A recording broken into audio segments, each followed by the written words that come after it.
solutions to problems that we may be having or we face. Ladies and gentlemen, I will ask the Chief Executive Officer of IGRTC,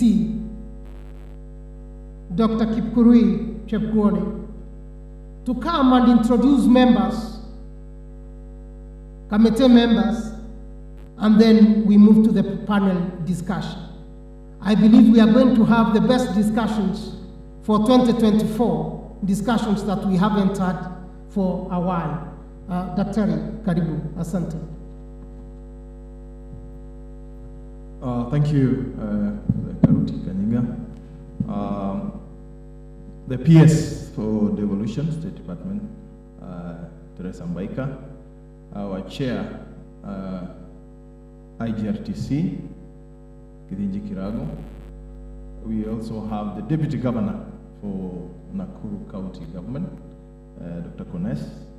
We have Kinuthia Omwangi, the one and only Chairman, Transition Authority, the people who birthed devolution.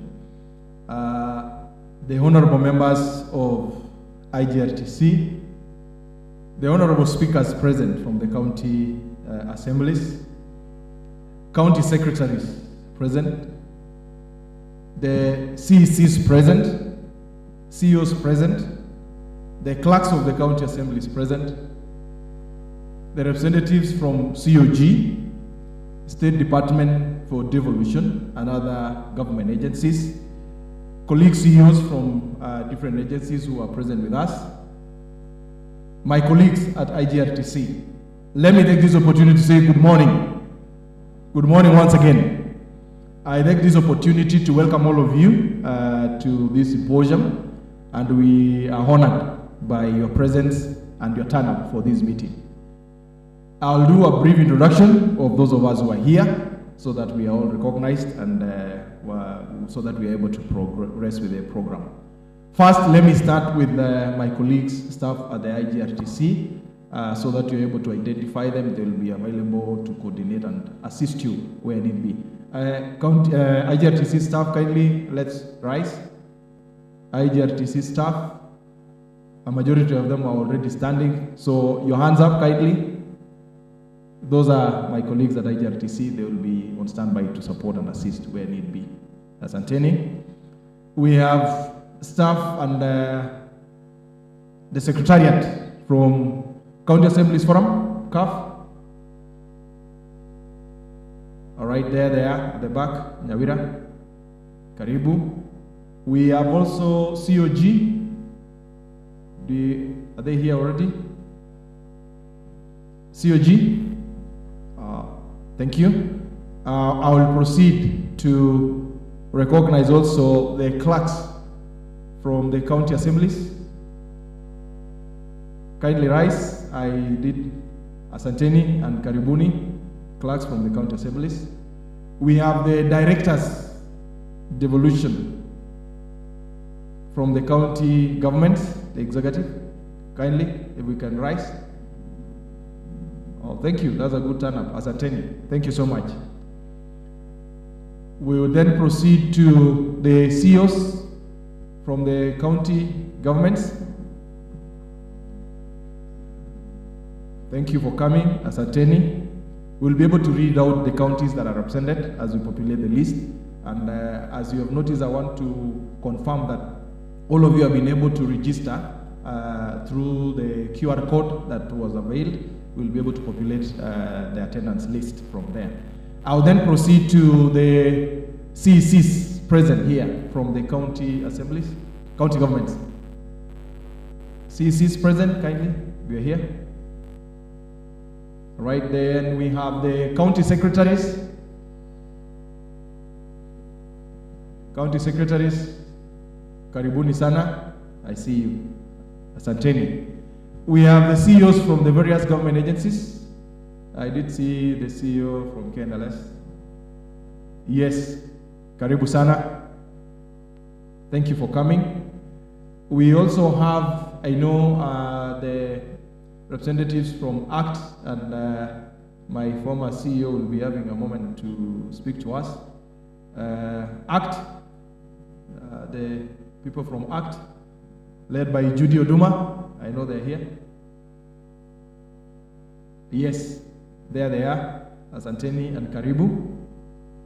Then I will proceed to the members of IGRTC who are here with us. Kindly, we have Member Pere here. We have Member Mavu. We have Member Alice Mayaka. We have Member Dimitu. And then we have Hongo. We have Kimwela, and we have our Vice Chair, Sadia. We will be able to interact with all of them in the program. They are here. I know we also have our speakers who will be making presentations to us. I will leave that to the Vice Chair. She will be able to pick up from there. From my desk, I welcome all of you, and I'm glad to host you for this symposium, for us to be able to have a conversation on the status of devolution. That at this point, I chose to identify the state of devolution where we are now that Kimulia Mwangi is here. At 11, 12 years of age, that is a teenager. Is it? That's a teenager. So devolution is a teenager at this point. My daughter is 11 years old, was born just after I was elected the MCA for Tinderet in 2013. So how do we treat an 11-year-old or a 12-year-old? What do we expect of an 11-year-old or 12-year-old? How do we take the 11-year, 12-year-old to the next phase in life? Karibuni sana. Thank you. Let us clap for the CEO again, please. Let me ask someone to respond to his question. How do you treat an 11-year-old? Who would like to raise an hand to answer him that question? Raise up your hand, please. How do you treat an 11-year-old?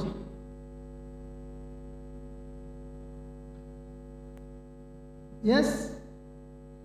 Someone is Lichuma? Yes. Yes, answer that question. Yes. Good morning. Babies nor adults. So how do you treat them when things they can do on their own, you ask them to do? Keep put on your shoes, do your homework. I don't need to sit there. Oh, great. So, but they are not adults, so they don't have IDs. So they still need to keep coming back to you to ask, where do we go? Thank you. Thank you very much. I can see the chair is laughing. Chair, just explain to us why you are laughing. How do you treat an 11-year-old? I know you don't have an 11-year-old like, but answer the question, please. I think they are just about to be very problematic. And therefore, all care is needed. You have also to be very responsive. You have to listen to them, because also if you are not very responsive to them, rebellion might start too early and it might be too late to handle it later. Thank you very much. I think I will not, I'll stop there. Kosura wants to say something. How do you treat your 11-year-old one, Kosura? That was very important, and Bwana CEO, I think that was a very good way of starting us off to understand devolution is 11 years old, and how we treat it is we treat it the way one would treat someone who has come of age, someone who requires being given the space, someone who requires support, but then at the same time, the freedom to become creative, the freedom to become ingenious. At this point now, I will ask Madam Sadia, the Vice Chair of IGTRC, to come and take the meeting forward by introducing the rest of the panel here. Thank you, Madam Vice Chair. Please come over, and thank you very much again. But let's clap for the CEO and the rest of the team, please. Thank you. Good morning. God is good, and all the time. Thank you very much. My name is Sadia Abdi, the Vice Chair of IGRTC. I'll be moderating the first session, and I want to take this opportunity once more again on behalf of IGRTC to appreciate your presence here and to welcome you to this meeting. Karibuni sana. My assignment is clear today for the first session is to invite our speakers, our guests, to give us their remarks. And our first speaker is Mr. John Kimwela, who is a member of IGRTC and the chairperson of Summit and Intergovernmental Structures. He will take us through the workshop objectives. Let us welcome him with our claps. Let's clap for him. Karibu.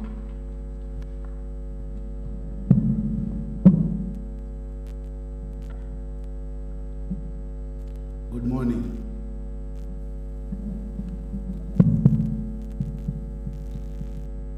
Honorable Deputy Governor, Madam PS Devolution, senior government officials present, senior officers from the non-governmental bodies,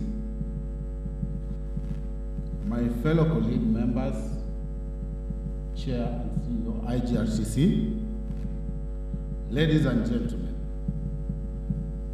I'm deeply honored to stand before you at this remarkable second Intergovernmental Symposium, whose theme is the state of intergovernmental relations, consolidating and deepening devolution in Kenya. My sincere gratitude goes to the organizers for bringing together esteemed representation from various levels of government, academia, and civil society. Let me begin by expressing appreciation for the tireless efforts of all those involved in making this symposium possible. ACT Kenya, thank you. Your commitment to fostering dialogue and collaboration on matters of intergovernmental relations and devolution is truly commendable. Devolution is not merely a transfer of powers, it's a transformative journey towards inclusive governance. In Kenya, devolution of powers has been cornerstone of our commitment to democratic ideals and responsive governance. It empowers local communities, enhances service delivery, and fosters a sense of ownership and responsibility among citizens. From IGRTC standpoint, it is our belief that good governmental relations refer to effective collaboration and cooperation between different levels of government. These relations are essential for a smooth functioning of our nation and the successful implementation of policies. The theme of this symposium underscores the interconnectedness of governance structures. In an era where challenges and opportunities transcend traditional boundaries, our ability to work collaboratively across various levels of government is paramount. Interdependence is not a choice, but a necessity for effective policy making, resource allocation, and sustainable development. This symposium provides a unique platform to share best practices, lessons learned, and innovative approaches to intergovernmental cooperation and devolution. Each participating region brings a wealth of experience that then, when shared, contribute to a collective wisdom that can guide us toward more effective and responsive governance. While celebrating successes, we must also candidly address the challenges encountered in the journey of devolution. Whether it be fiscal constraints, capacity building needs, or the need of continuous dialogue, acknowledging and strategizing around challenges is fundamental to our collective progress. Devolution is at its core about bringing governance closer to the people. It is about creating systems that are not only transparent and accountable, but also genuinely responsive to the needs of the citizens. As we deliberate on intergovernmental relations, let us remain steadfast in our commitment to citizen-centric governance. In conclusion, I urge each participant to actively engage in discussions, share insights, and forge meaningful partnerships. Let us not view this symposium as a mere event, but as a catalyst for positive change. Together we have the power to shape governance structures that empower and uplift our communities. Once again, a big thank you, distinguished guests, for finding time to attend this event and to everyone who has contributed to the success of this symposium. May our deliberations be fruitful, and may the outcomes propel us towards a future where governance is not just a process, but a collective endeavor for the great good. Thank you, and may God bless you.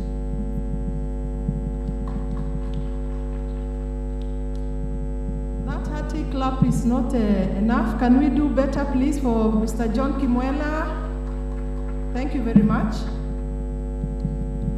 Thank you very much, Mr. John Kimwela, for giving us that workshop objectives and your remarks. May I now take this opportunity to invite our support, our partner, Kenya Devolution Program Act, team leader, Madam Judy Oduma. Can we give her a hearty clap to welcome her on the stage?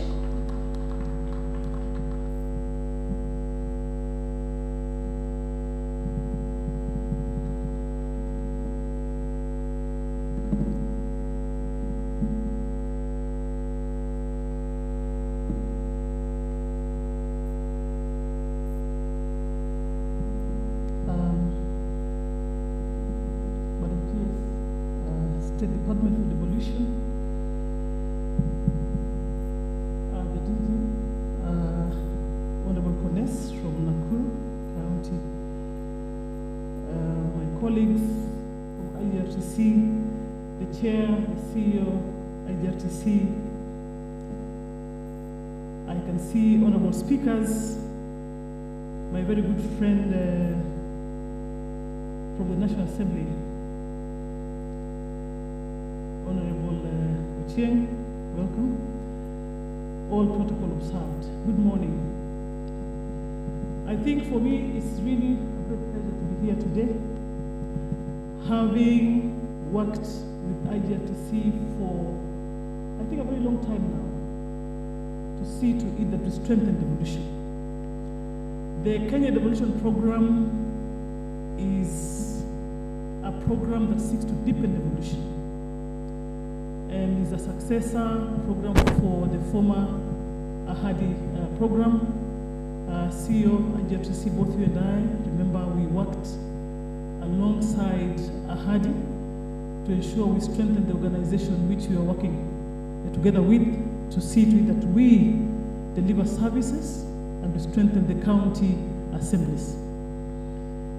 It's a 4-year program, but works in 4 output areas. One is to strengthen intergovernmental relations.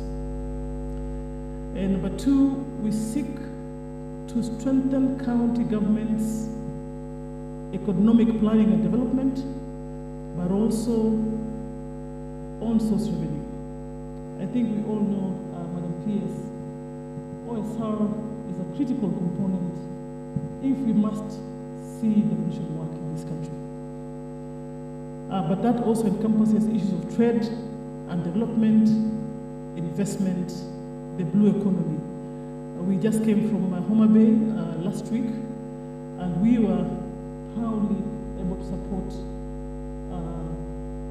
the governor to really deliver the investment conference.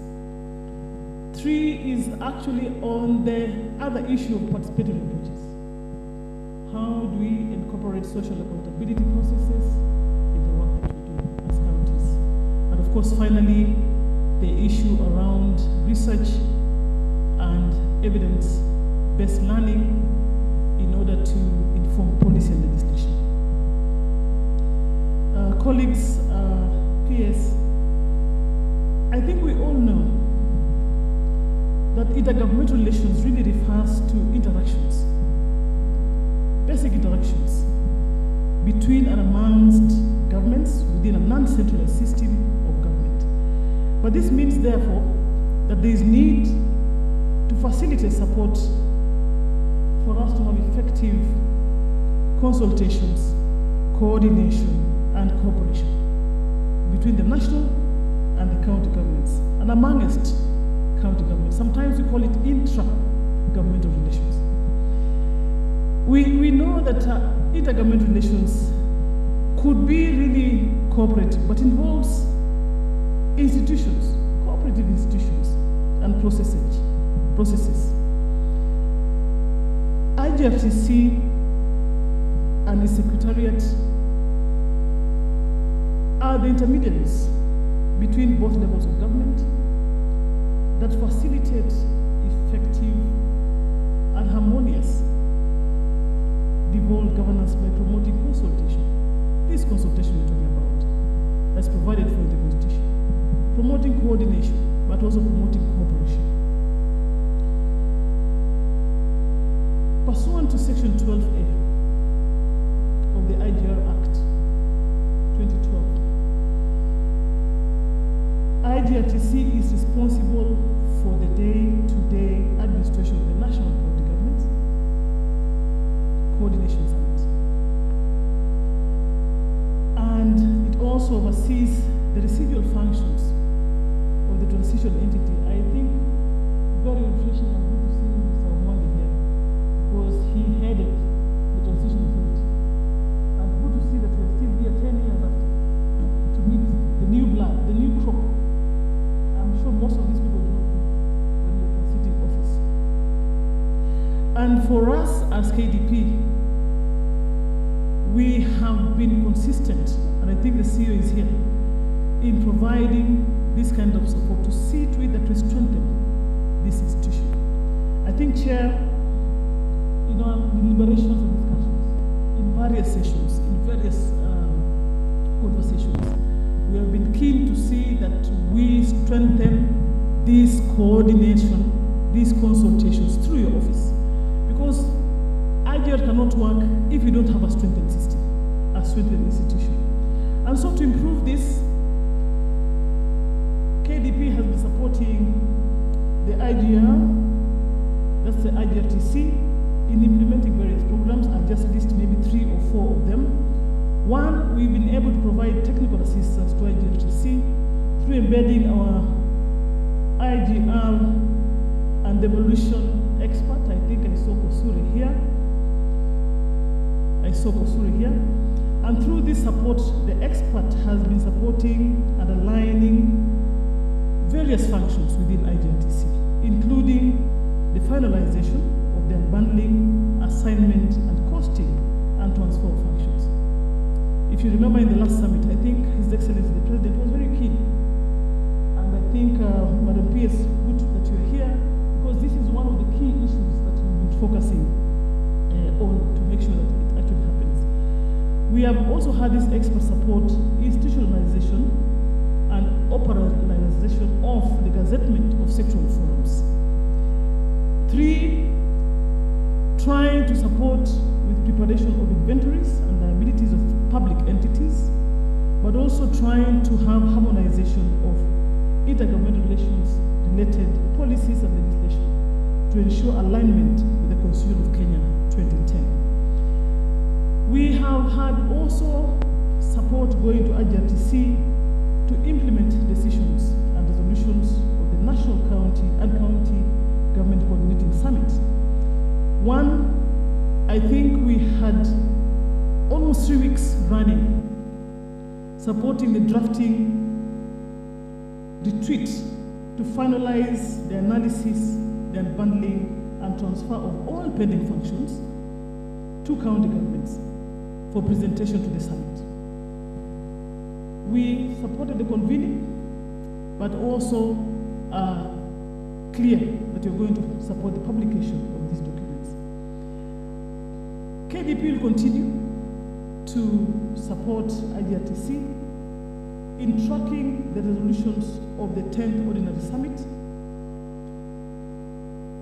And I think, CEO Chair, we are keen to see that we progress the conversations after this particular summit, and any resolutions that you think we must firm up, that you think we must implement in the coming year, count on the Kenya Devolution Program to support this course, just as we have been supporting you.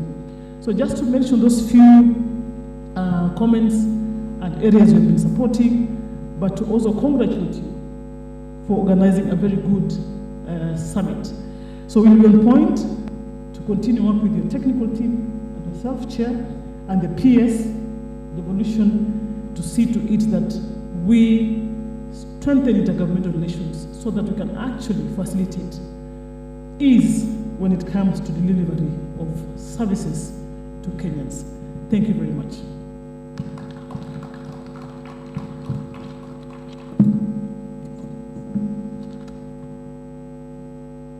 Thank you very much. See our team leader, Ms. Judy Oduma. Can we give a better clap? Thank you very much. May I now recognize the presence of county attorneys. County attorneys, please wave to us. Asanteni sana, thank you very much for being with us today. I also want to recognize the presence of the speakers of the county assemblies. Wherever you are, please wave to us. Thank you very much for making time to be here with us today. We will now move to the next presenter. We'll adjust a little bit and give opportunity to Mr. Charles Zibo, the CEO of Kenya National Library. Please come to the podium and give us a few remarks on your experience with the transfer of functions. Karibu sana. Tumkaribishe kwa makofi tafadhali.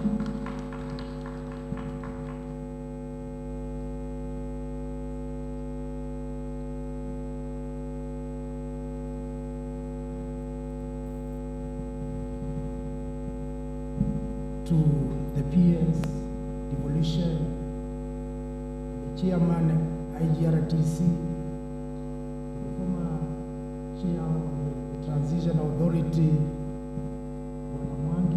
whom I've learned a lot about him, the vice chair of IGRTC, to all the invited guests, good morning. My name is Dr. Charles Zivo. I'm the CEO for Kenya National Library Services, and I'm standing here to say that devolution is real, devolution can happen, and devolution can happen when we commit ourselves and we allow it to take place. KNLS has demonstrated this through the ministry and through the national government. We have become the first parastatal to ensure seamless transfer of devolution, more importantly, the transfer of library function. I had prepared a presentation which I felt should be copied and should allow other participants to learn about how devolution can be implemented using the approaches which the KNLS was able to adopt and which should become something to be replicated and copied by those departments and other units within the government who have not released devolution. So, Madam Vice Chair, I wish to request that I adjourn at that point, and then during the meeting days I'll be allowed, given about like 10 minutes, so that the participants can be able to learn the experience which the KNLS and the national government has demonstrated about how devolution can be allowed to work. Thank you so much. Asante sana, CEO Charles. Definitely you'll have an opportunity to interact with the team here and give us your experience with the transfer of functions. Thank you so much. May I now take this opportunity to invite Secretary General, County Assemblies Forum, Mr. Chege Mwaura. Karibu sana. May we welcome him with hearty claps to the podium. Welcome, Mr. Chege Mwaura.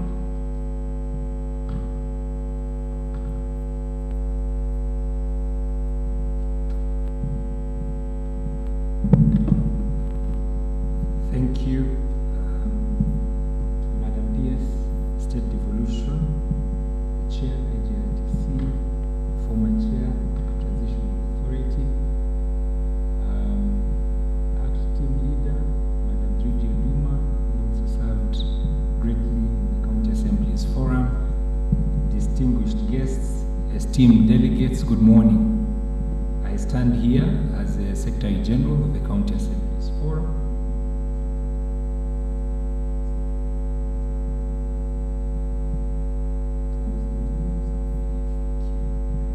Thank you. The chair is reminding me of, I missed the Deputy Governor of Nakuru, His Excellency.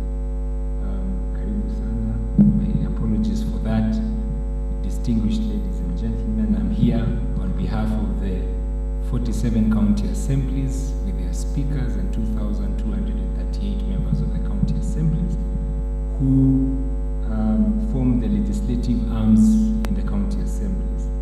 On behalf of the chair of the County Assemblies Forum, I am here standing in, and this is his remarks. I'm honored to stand before you to represent the County Assemblies Forum, and by extension to all county assemblies in the Republic of Kenya.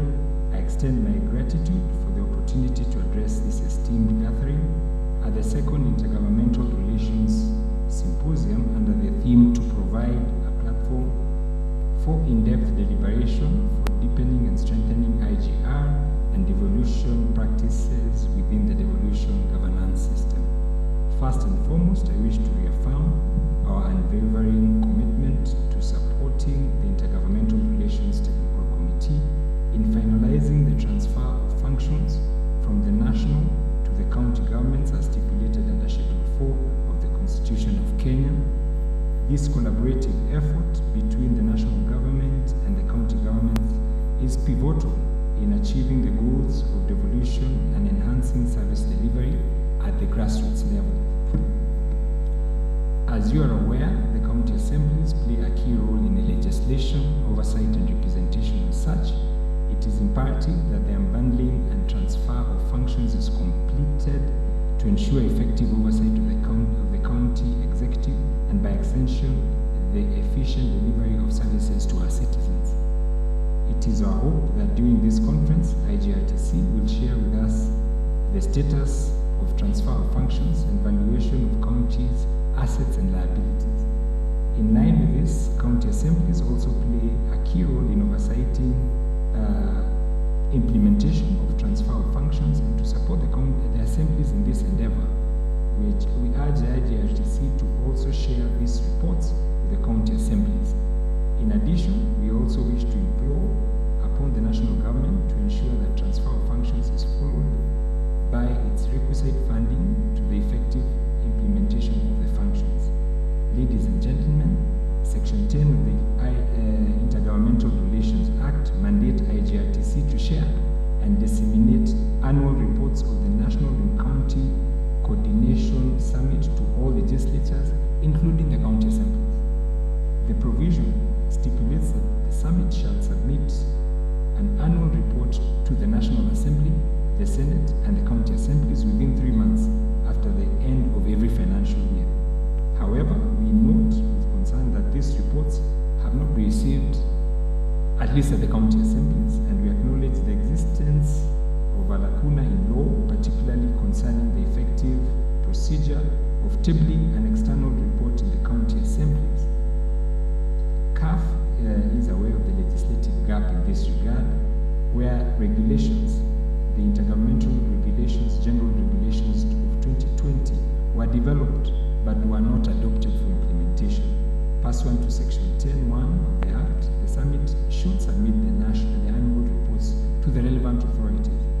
But the absence of a clear procedure for dissemination and consideration poses a challenge to the National Assembly, Senate, and the county assemblies. It is our hope that IGRTC, in partnership with the County Assemblies Forum, the Senate, and the National Assembly, takes up this issue to provide the relevant solutions. Further, we emphasize the need to establish robust reporting channels between IGRTC and the county assemblies. This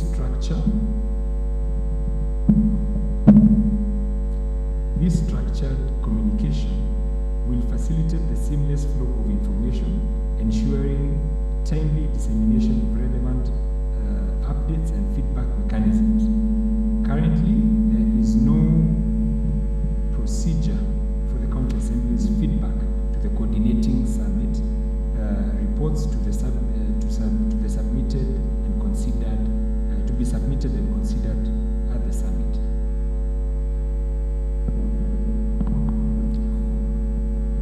This gap needs urgent attention to enhance the effectiveness of intergovernmental relations framework. In conclusion, ladies and gentlemen, CAF strongly advocates for the co-option of the county assemblies, at least as an observer, to the national and county coordinating summit. This role will enable us to monitor the implementation of national and county development plans, providing valuable recommendations for appropriate action based on observer proceedings. We believe that this collaboration would further strengthen the impact of county assemblies and contribute to the overall success of devolution through the devolved governance system. May this symposium be a platform for transformative discussions, fruitful collaborations, and forging of partnerships that will propel our devolved governance system to greater heights. And I wish us all a productive and enlightened symposium. Thank you, and God bless you.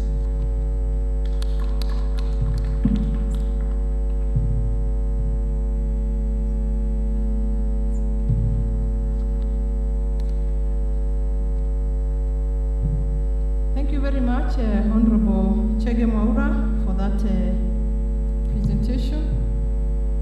Our team from the media, there's a problem here. You need to help us.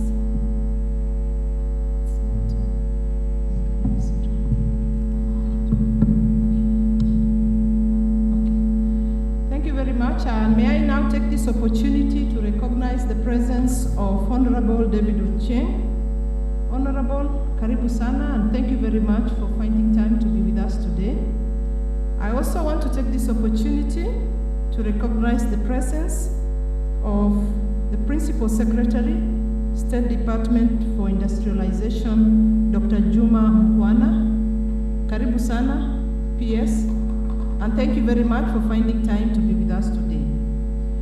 May I now take this opportunity to invite our able chair of IGRTC Intergovernmental Relations Technical Committee, Kilinji Kiragu, to give us his remarks.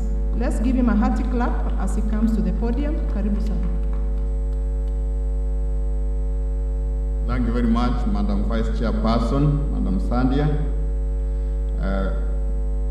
the PS for State Department for Devolution, Madam Teresia Mbaika, the Deputy Governor of the great county of Nakuru, His Excellency David Kones, the veteran chairman of Intergovernmental Relations, Mr. Kinuthi Wamwangi, the Vice Chairman of Transition Authority, Madam Jude Oduma, representing the sponsors of this particular meeting, Honorable Ochieng for the National Assembly of Kenya, the PS for State Department for Industry, my colleague members of the IGRTC, and really let me say your protocols observed, distinguished ladies and gentlemen.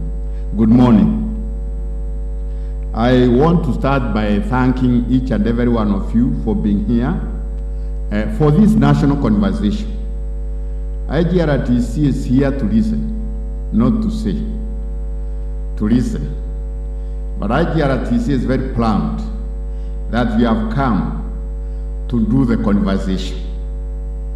The conversation is about where we are in terms of intergovernmental relations.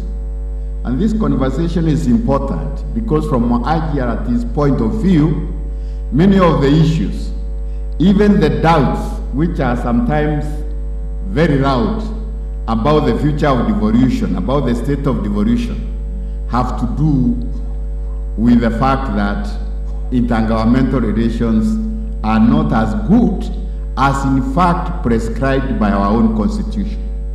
This is not IGRTC, the constitution has prescribed what the nature of intergovernmental relations should be, and has on that basis put intergovernmental relations quite correctly at the core of effectiveness of the efficacy of our devolved system of governance.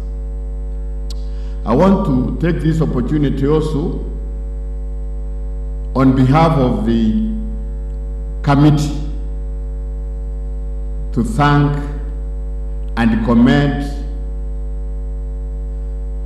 in the strongest sense possible the chief executive and management team and all the staff of IGRTC for putting this together, for putting the symposium together, for putting together all the arrangements that you see today.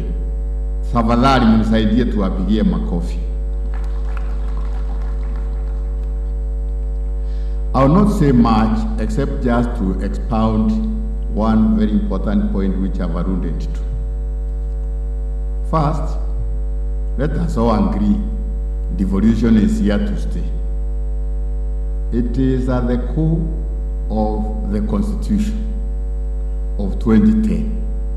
And you know, to develop and agree on that Constitution was a long journey of a conversation, sometimes very heated conversation among Kenyans.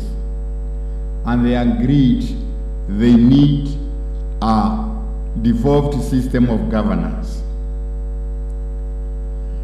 And the architects of that constitution also had a very clear mind what it implied to have a system of governance where we have a national government and 47 county governments. And then you know, the actors of the Constitution were smart enough to state very categorically in Article 6 that the two systems of government, all the 48 governments are distinct because there is no county government which is like the other county government. Each of those, the national government and each of the 47 county governments are distinct but interdependent. Distinct but interdependent. Not interdependent under condition of Schedule 4 of the Constitution, which devolves to some functions, interdependent in every sense of it, because we live in one country called Kenya, and Kenya was not about to become a federal system.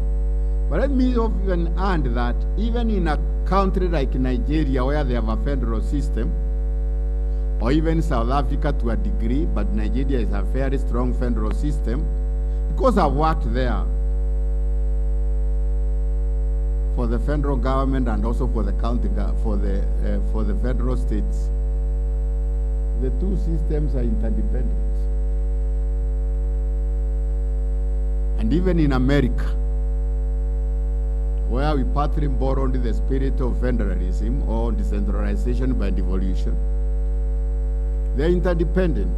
Those of you keep up to date with the international news, you will recognize that the other day there was a there was a meeting equivalent to our summit of the President Biden with all the governors. And some people had suggested, because of the big division in America, that some governors who are on the Trump side will not attend the meeting because Biden is there. But they were all there. And even the leader of the, of Trump's party was the one who was speaking and giving Biden his commendations. His commendations also because in that interdependent sense, until they realized their independence and Biden brought the infrastructure program to America, for the whole America, whether you are, whichever way you are, they all acknowledge this is very important, that the federal government of Nigeria has brought us this new infrastructure program. If we go with the spirit of the Constitution of interdependence, if we go with the spirit of the Constitution and Article 189, that the two levels of government will consult, will cooperate, and coordinate in what they do, our system of devolved governance will work well. The problem has been partly there are naysayers on both sides. There are naysayers on the national government over the years who have not believed in devolution and who somehow imagine or dream it can be wished away and it disappear. There are also problems on the county government level, to the extent that you do not appreciate the whole sense of interdependence, the whole sense in which you need to consult and so forth. And inevitably, and I'm sure maybe Kenneth Yamang will tell you about that later on, the whole suspicion with which devolution began has been the problem, has been the legacy which we are struggling with. The suspicion which was there in the beginning, because there were many naysayers in the national government, people who did not believe in devolution. I'm sure there are still some there. And on the other hand, because of them, the county governments suspected that they would like to wish devolution away, and they had reasons to think so.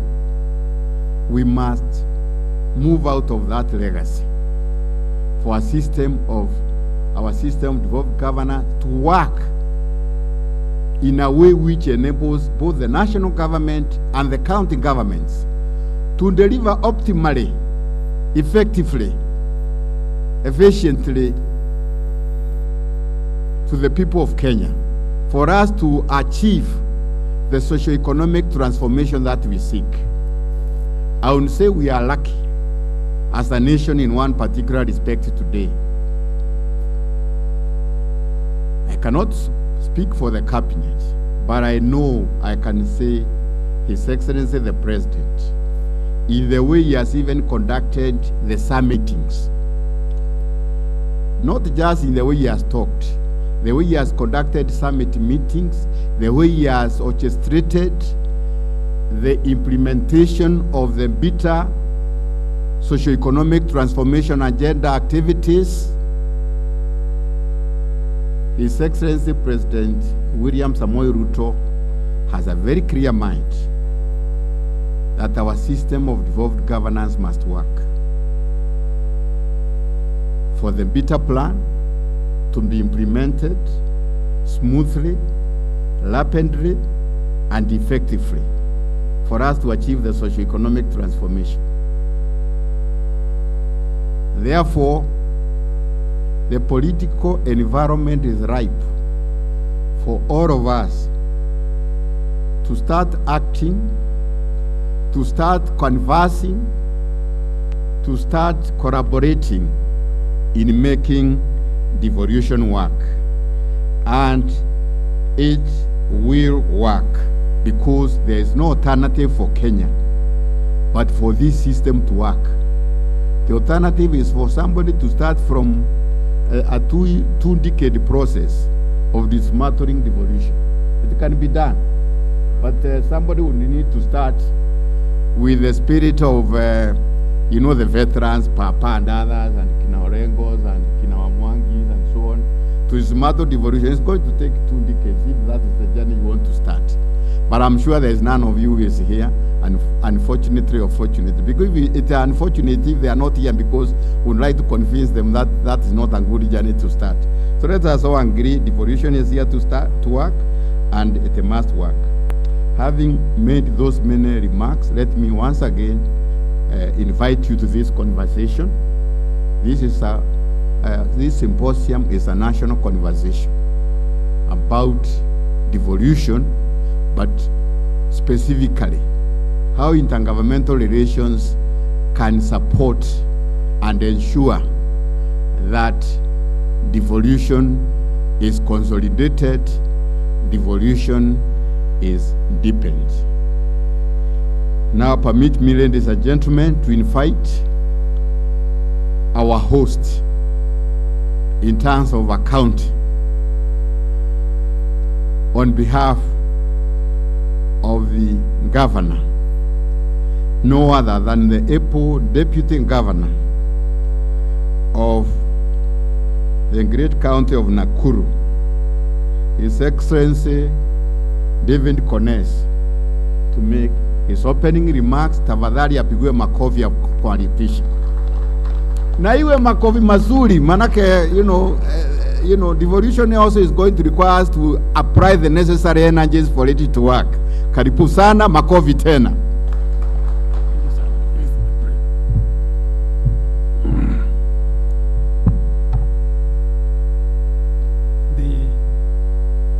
Our BS,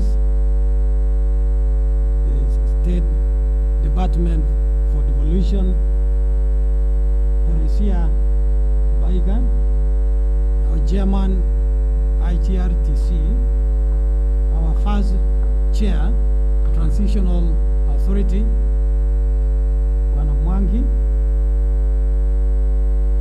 Kenya Devolution Program Team Leader, Judy Oduma, our CEO, Dr. Gipkiri, members of Parliament, National Parliament present with us, and allow me to say, all protocols observed, good morning, ladies and gentlemen.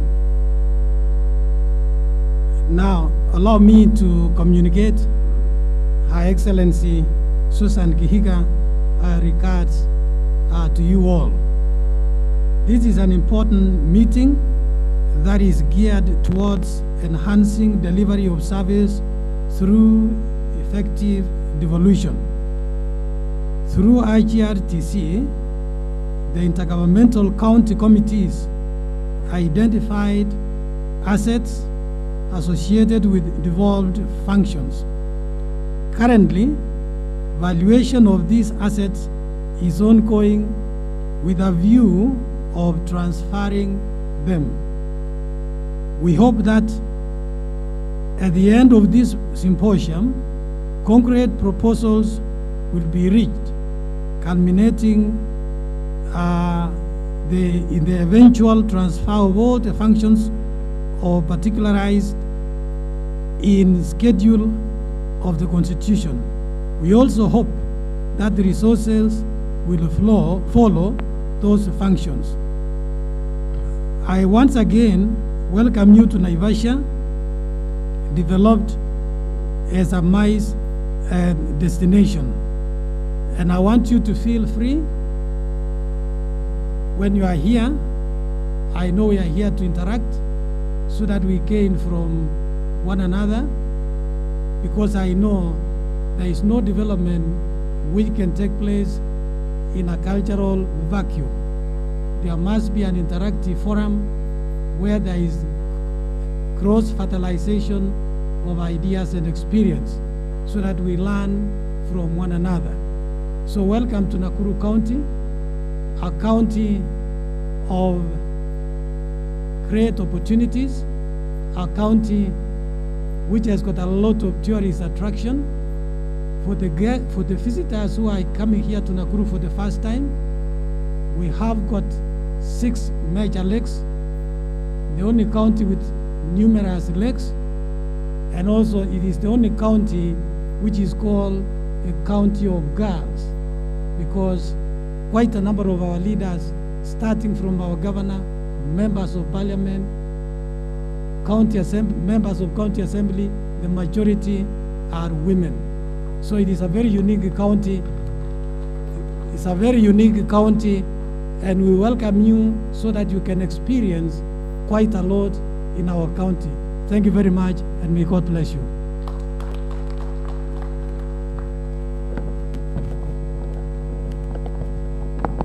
You better give him a better crap, otherwise you'll be expelled from Nakuru.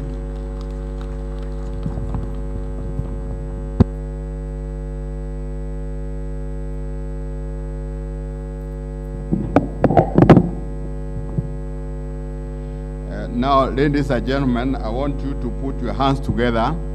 We had invited His Excellency the Deputy President to make the opening address. He has sent us an eminent emissary to deliver his address. Madam PS for State Department for Devolution, Madam Theresia Mbaika. Kwa hivyo tumakaribishe kwa makofi kubwa kubwa kubwa. Karibu madam. Hiyo haitoshi tafadhali. Thank you, Chairman. To my colleague PS for Industry, Mkwana, the Deputy Governor of Nakuru County, the County of Girls.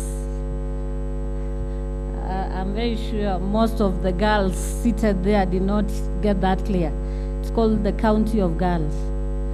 And you can be sure I'm overemphasizing that.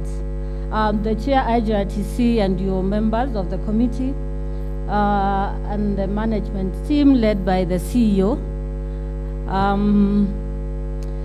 the Honorable Member from our National Assembly, David Ocheng, the former Chair, Transition Authority, the county assemblies represented here by the Secretary General, Chege Mwaura, the county executive team represented by the CECs, CSs, and all the people from the county executives. Ladies and gentlemen, good morning. Good morning once again. Are we already tired when we have not started? I hope not. Please allow me to mention that I'm here representing His Excellency the Deputy President, who was supposed to be with us. But of course, all of us understand the nature of their work. He could not make to be with us this morning. So it gives me great pleasure to be part of this auspicious occasion of the second symposium, which seeks to hold in-depth deliberations to deepen and strengthen intergovernmental relations and devolution practices within our country's devolved governance system. This is as it should be since in 2010. We as Kenyans bequeathed ourselves a very progressive constitution, which in Chapter 11 put in place the devolved governance system. Article 175A of the Constitution on the principles of devolved governance states that county governments established under the Constitution shall be based on democratic principles and the separation of powers. The Constitution recognizes that for effective service delivery, the two levels of government must work together in harmony and such a way that any arising disputes are collaboratively addressed. Indeed, Article 189(4) on cooperation between national and county governments provides that the national legislation shall provide procedures for settling intergovernmental disputes by alternate dispute resolution mechanism, including negotiations, mediation, and arbitration. Operationalization of the Constitution in Section 121(1) of the County Government Act of 2012 on support to county governments identified the need for the ministry or government department responsible for matters relating to intergovernmental relations to provide support to county governments to enable them to perform their functions. Establishment of the State Department for Devolution and assigning of a mandate is premised on this background. Ladies and gentlemen, State Department has been on the front line in deepening and strengthening intergovernmental relations through coordination, consultation, and collaborations with various ministries, state departments, agencies, and the counties. The engagements have brought to the fore the realization that the success of Kenya's future development path will depend on how well coordinated intergovernmental responses are to be frequent governance shocks. These shocks have had significant negative impacts on the economic performance. Appropriate and sustainable solutions must therefore be established and put in place for devolution to work. An overview of the Symposium's 3 days program shows that the dialogue endeavors to find homegrown solutions to make devolution work for efficient service delivery. Many have undertaken surveys and studies on our system governance since we started working on it, with some of the recent focusing on our performance over the decade that we have been busy with its implementation. I could cite several, but in the interest of time, please allow me to refer only to the World Bank report of 2022 on how the World Bank is supporting Kenya's promise of devolution, in which it cites one of their reports making devolution work for service delivery in Kenya. The report points to a number of proposals, but let me just point out a few that I consider key to our consideration during the dialogue here. The bank proposes 1, deliberation on a joint plan of action where national and county in the county governments. Participation. Number 7, enhancement of county planning, budgeting, and execution. And the last one, investment in data to build an evidence base for devolved sectors to strengthen resort monitoring. Ladies and gentlemen, I am happy to inform this convention that in response to these proposals, the State Department has, with support of the World Bank, developed the Kenya Devolution Support Program 2 as the vehicle to address the myriad of bottlenecks that hamper effective working of devolution. The second key resort area of the program is most relevant to our symposium. It focuses to support national and county government initiatives towards strengthening of intergovernmental coordination, institutional performance, and human resource management. As we engage in the dialogue to strengthen intergovernmental relations, it is important to note that the KRA was born following a situational analysis on the performance of intergovernmental relation in devolved governance. The analysis revealed that 1, our intergovernmental structures are not fully operationalized. leading to disputes from overlapping institutional mandates and duplication of functions between governments. Number 2, county governmental structures are requisite staffing are not fit for purpose, efficient nor aligned to support performance and service delivery objectives, exacerbated by weak payroll management controls. And the last one, human resource records are not up to date to inform decision making on human resource management issues such as redeployments, succession management, and filling of skills gaps. Dealing with these challenges is the responsibility of all of us, and therefore this symposium is a welcome initiative to do just that.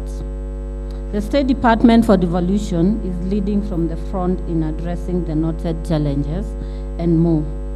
High implementation of KDSP2 is a commitment to enhance devolution sector engagements that brings together many institutions at the national and county levels of government by strengthening the institutional capacity and intergovernmental coordination to enable Kenya deliver on its mitigation and adaptation targets in line with the sectoral adaptation across adaptation actions of Kenya's National Adaptation Plan of 2015 to 2030. And lastly, strengthen the devolution sector plan as the overall umbrella strategic framework for devolution towards realization of the 2024-2028 theme on the acceleration of the performance of devolution to be realized by 1. Improving capacity in service delivery, resource management and accountability.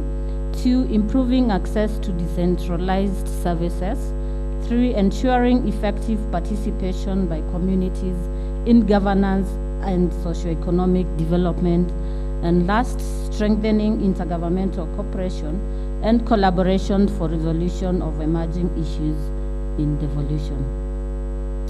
Lastly, ladies and gentlemen, as we look forward to the deliberations here, the State Department for Devolution hopes that when we hold the 3rd symposium on the same theme, our stock taking on the resolved intergovernmental governance bottlenecks will feature milestones on 1. Improved coordination of functions and mandates for service delivery. 2. Consolidated human resource data for decision making, evidenced by having improved payroll integrity and budget controls on staffing, and improved accountability for results through integrated performance management. And as I conclude, ladies and gentlemen, may I take this opportunity to thank you all for finding time to join us here today as we engage on this worth discussion. May I also thank the organizers of this event for your commitment to ensuring devolution works and for assembling some of the best casts of actors in the devolution space to participate in the dialogue.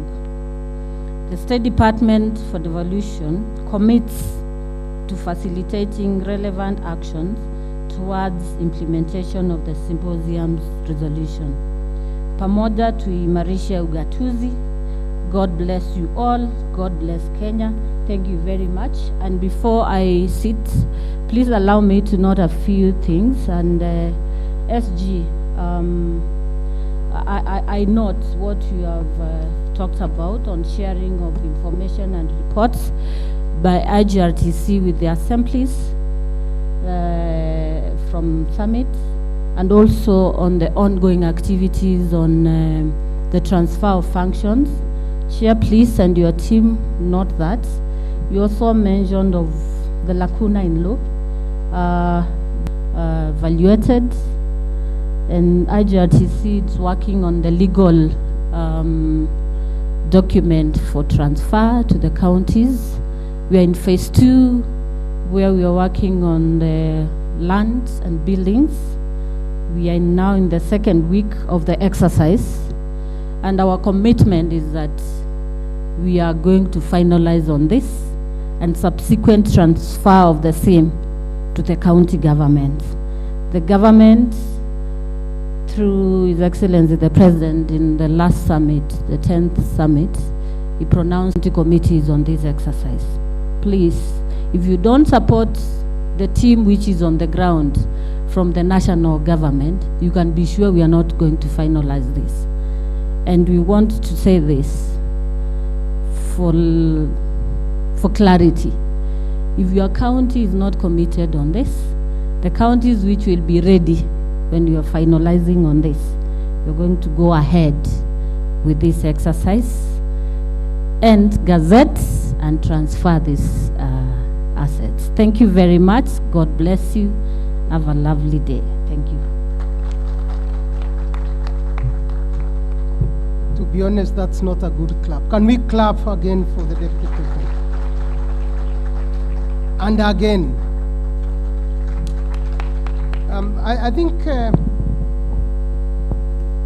we have been told very clearly about what is expected of us in this particular meeting and the kind of discussions and dialogue that is required. One is that intergovernmental cooperation is a must if we want devolution to succeed. But even most important is the coordination of all the actors in the devolution space that we require to deepen devolution. We have heard from Madam PS that there are quite a number of devolution programs by development partners, and all those programs are geared towards making devolution work. The county governments have got responsibilities too, to coordinate their activities, just as the national government has got to. But in doing so, we recognize the need for interdependence, but not necessarily autonomy. And I think that was spelled out very clearly that even if both levels of government are distinct, they are interdependent, but they are much more interdependent because what they do is for purposes of serving Kenya and making devolution work so that we can address the fundamental problem, developmental challenges that we have continued to face in the last 6 years or so. There are quite a number of things that are also required. County governments and national governments do not seem to have harmonized data collection and analysis. In fact, data management, we can say with a lot of certainty that it's an area with a lot of gaps that needs to be looked into.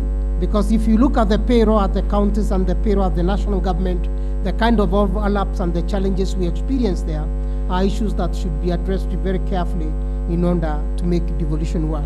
Ladies and gentlemen, we would like to make adjustments to the program a little bit so that we can listen to the keynote address by our friend, a good friend of devolution, Honorable David Ochieng, who is from the first speakers panel and who has been who is coming here to deliver his keynote speech. And for that reason, I'll be able to lay a good foundation for our discussion even as we proceed with our discussions. We make that adjustment and ask our keynote speaker to come forward and make his speech. Thank you. Let's clap for him, please. Let's clap for him again, please. We all know David Ochieng, of course, in this country. Went to parliament very young, still young, and he does a lot of good work in Ugenya constituency. Many of you may be familiar with the school feeding program and quite a number of other things. I don't want to talk much more because this is not my time to do so. David, Mheshimiwa, karibu sana. Thank you. Thank you so much, Professor Karuti. To the chairman of IGTRC and his team, to the CAF and the county assemblies present here today, the CEO, the PS Devolution, PS Industrialization, and all the guests here today. Good morning. Habari za asubuhi. Mko salama? Nimefurahi sana kuwa na nyinyi siku ya leo. Mimi nimetumwa tu hapa kusoma waraka ya speaker ambayo ni mkubwa wangu katika kule Bunge Kuu, the National Assembly.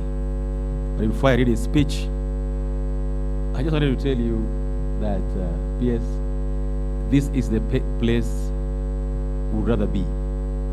And the discussion we're having today is a very relevant discussion. Because I can tell you, it doesn't matter what someone does, it doesn't matter what you think, the future of this country is devolution. We'll continue deepening devolution, we'll continue sending more powers and monies down there, because we long crossed the Rubicon. The time when somebody would say that we are not devolving or we are not sending money, long past. And those of us who are lucky to be in this space today, I want to request you to continue the fight, continue agitating for ensuring that more resources go to the counties, that more functions are devolved, and above all, that the monies that are going to the counties are being used for the right reasons and to build the capacity of our people and to make our people better living standards. That's what I request before I read the speech here today. You know, as human beings, there are things that we hold on to dearly, even if you don't need them. I'm sure that among us here today, there are those who have clothes in their wardrobes that they last wore like 5, probably 6 years ago. You keep saying, hii nitapeana next week. Hii nikienda ushago nitabeba nini nayo nipeane ndugu yangu huko. It just keeps hanging in the wardrobe there. No one is using it. Their shoes you last put on last year. You are keeping them there. You don't need them. You keep holding on to them. Madam Baika, this is what you are dealing with. Madam Baika would like you to listen to this. What is important, that the national government should consciously give away what it does not need or it does not have power to do at the national level. It's very important. Itapatia nafasi kubwa sana for national government to focus on the big issues as we let the counties focus on the issues they need to focus on. This for me is very important in this discussion, consolidating and deepening devolution. Now musichoke, because this tug of war is going to be there. The fight about resources from national government to counties and vice versa will not stop. But it'll surprise you, because I listened to the chairman very well, and he gave examples of Nigeria and the US. And these two examples are very interesting, because they went through all these things you've gone through.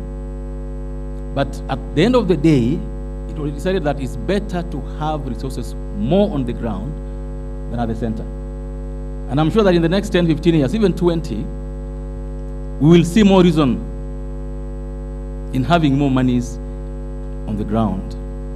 But this will happen if the counties also show that they are minding the interests of the people that they lead. If the story is coming from the counties and not about EACC, if the stories coming out of the counties are not the opulence of the governor and the people he works with, but stories of women empowered, young people empowered, structures built, hospitals working, schools working, water connected. Once this happens, there will be no reason. If, for example, today someone decided to do a referendum on the CDF, I can tell you, no MP will have to campaign for CDF. We will not have to. The public will stand in for the CDF. For what reason? If for any other matter, they get the bursaries on time and in big numbers. If for any other matter, schools that never had toilets or classrooms are being built. So we don't have to fight for CDF. The public will fight for it because they see the sense in it. I want to request you today that as you go home and as you work on this, make devolution speak for itself and in giving good stories. I say so much. I was saying, so I'll go on and read the speech by the Speaker of the National Assembly, the Honorable Dr. Moses Francis Masika Wetangula, EGH MP. And he says the following. The Deputy President of the Republic of Kenya, Honorable Rigathi Gachagua, represented here today by the PS Devolution, distinguished guests, esteemed ladies and gentlemen, it is great honor and pleasure for me to be here today for the second Intergovernmental Relations Symposium. Allow me to commend the Intergovernmental Relations Technical Committee for organizing this symposium. It is certainly a demonstration of your commitment towards enhancing intergovernmental relations between the two levels of government. As the Speaker of the National Assembly, I've had the opportunity to interact with Kenyans in all the 47 counties, having been to every corner of this country. And to this end, I'm delighted to attest that I've seen devolution at work, and 14 years after the promulgation of the new constitution, devolution is undoubtedly the key towards promoting the social, economic development of counties and provision of essential services to the people of Kenya.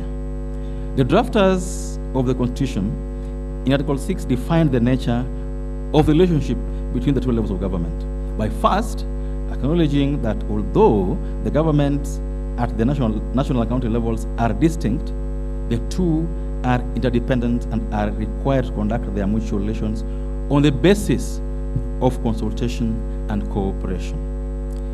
Ladies and gentlemen, Article 189 of the Constitution further defines in detail the ambit and breadth of the consultation and cooperation envisaged by the Constitution. And in this regard, Article 189 provides that the governments at either level shall perform their respective functions, in quotes, in a manner that respects the functional and institutional integrity of the government at the other level, and assist, support, and consult the other level of government. Ladies and gentlemen, the Intergovernmental Relations Act 2012 further extrapolates on these constitutional provisions that I have just highlighted by providing a framework for consultation and cooperation between the national and county governments and resolution of intergovernmental disputes where they arise. I note that Part 4 of the Act has elaborate provisions on dispute settlement mechanisms and provides that the national and county government shall take all reasonable measures to resolve disputes amicably and apply and exhaust the mechanisms for alternative dispute solution before resorting to judicial proceedings. Ladies and gentlemen, one pertinent question that therefore arises is why, with such an excellent legal framework in place, disputes between the two levels of government have often threatened to dilute the objects of devolution and always find their way in the courts of law. In the words of the 40th President of the US, Ronald Reagan, he once stated, and I quote, "The peace is not the absence of conflict. It is the ability to handle conflict by peaceful means." Differently put, and in keeping with the theme of this symposium, which is geared towards more harmonious and productive intergovernmental relations, I would say that harmony is not the absence of conflict. It is the ability to handle these disputes through harmonious means. Ladies and gentlemen, indeed, for us to achieve productive intergovernmental relations, we must first appreciate that disputes are inevitable. They'll always arise. And with this realization in mind, we must then work towards a more productive intergovernmental relations. And looking at the experience of Parliament today, as you are aware, disagreements between the two houses have often stalled the processing of legislation relating to devolution. To this end, we in Parliament are in the process of harmonizing bicameral relations between the two houses towards a more effective and bicameral relations. The Houses of Parliament Bicameral Relations Bill 2023 is currently before the National Assembly and is pending second reading. The bill seeks to streamline the bicameral process of legislation. This, in our view, will ensure that both houses pass legislation touching on the functions of the county governments devoid of any disputes on respective legislative mandates of the both houses. It is also worth noting that as Parliament, we have adopted consultation in our legislative processes on matters relating to financing of county governments. As a result of this, disagreements that often rocked the constitution of the Division of Revenue Bill, the County Allocation of Revenue Bill, and the County Government Additional Allocations Bill were not witnessed in the last financial year. The Budget and Appropriations Committee of the National Assembly has been leading from the front by engaging and consulting the Council of Governors, the National Treasury, the Commission of Revenue Allocation, and the Senate whenever it is considering any of these annual bills. And to this end, I'm delighted to note that last week, the two houses of Parliament approved the mediated version of the county government's additional allocations bill 2023, which has allocated a total additional allocation of approximately 46 billion to counties for the financial year 2023-2024. And whereas this bill comes at the tail end of the financial year, due to the usual legislative processes which often become protracted, I'm glad that the bill has been approved by the houses, and in the financial year 2024-2025, we shall strive to be more effective so that the necessary legislation is passed in time. Ladies and gentlemen, permit me to also note that if we are to move towards harmonious and productive intergovernmental relations, we must embrace pre-consultations. Ordinarily, by the time a dispute arises, even before the issue comes in, it is my view that with more intentional pre-consultations between the Council of Governors, the CRA, and the existing intergovernmental relations structures, we shall certainly enhance devolution. And this means that the legislation that finds its way to Parliament for financing of county government should, in my view, be based on pre-agreed negotiated positions by all parties, so that unnecessary conflicts do not paralyze the functioning of counties, occasioned by delay of disbursements of funds to counties, and in some situations, just intransigence of someone refusing to act. Noting the centrality of legislation for financing county governments, pre-consultations before the formulation of the relevant laws are key towards negating any potential deadlocks. And ladies and gentlemen, it's however unfortunate that about 2024-2025 financial year, whereas there have been ongoing pre-consultation between the Intergovernmental Budget and Economic Council, chaired by His Excellency the Deputy President, the Council of Governors and other stakeholders, including the National Treasury and CRA, there is still no consensus on revenue sharing for the financial year 2024-2025. It is my sincere hope that the concerned parties shall agree, conscious that the people of Kenya delegated sovereign power to them to make decisions that embody the public interest at heart. Consequently, we must never forget that devolution encompasses the aspirations of the people of Kenya, and this calls for the need to always find solutions towards productive intergovernmental relations. And in this regard, therefore, and as we engage, we must aspire to reach consensus and avoid creating stalemates that may jeopardize the annual financial cycle. Indeed, the answer to unlocking the stalemate lies in finding an appropriate way of taking into consideration the valid concerns of Council of Governors on the need for additional funding vis-a-vis appreciating the tight fiscal space we find ourselves in as a country. Allow me to applaud the efforts by Executive Deputy President as the Chair of IBEC towards resolving the stalemate. And I'm sure that soon there shall be consensus on the quantum of the equitable share of revenue. What is encouraging is that the margins on what form the basis of the stalemate are quite minimal and very easily bridgeable. Further, I note that over the years, the disagreement on what should be the equitable share of revenue occurs nearly every year.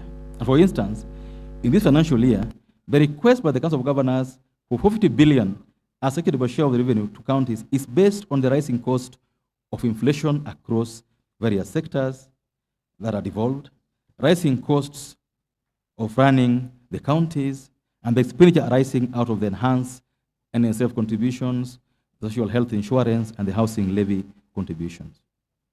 The national government is also experiencing reduced revenue growth, coupled with a huge expenditure incurred towards financing the payment of debts. And with this reality in mind, as we move ahead, a cost analysis of the transferred functions should be undertaken so that it is clear on what are the exact costs of running county governments. These should then form the basis of allocation to counties in every financial year. Additionally, counties should devise ways of increasing their own source of revenue to bridge the devolution gap.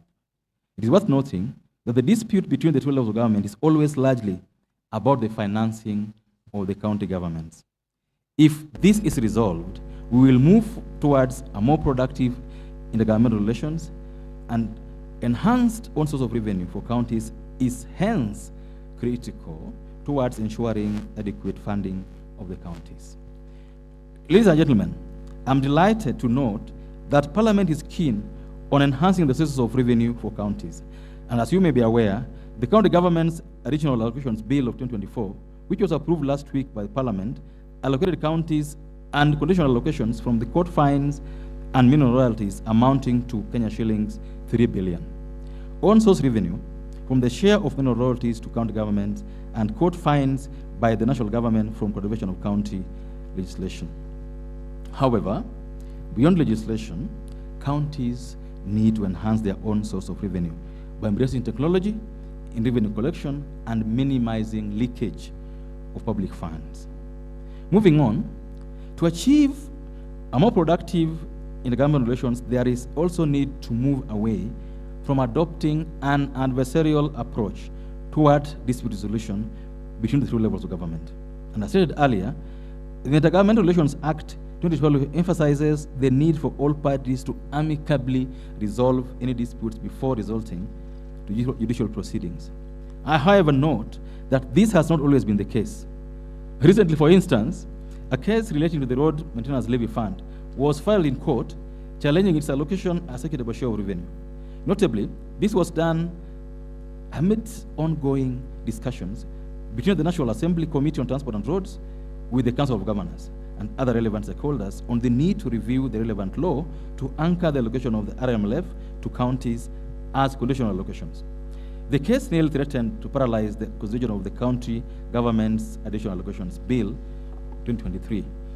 Whereas it's notable that the case has since been withdrawn, had the concerned parties embraced alternative dispute resolution before running to court, this would have facilitated the formulation of the appropriate solutions towards addressing the issue in question.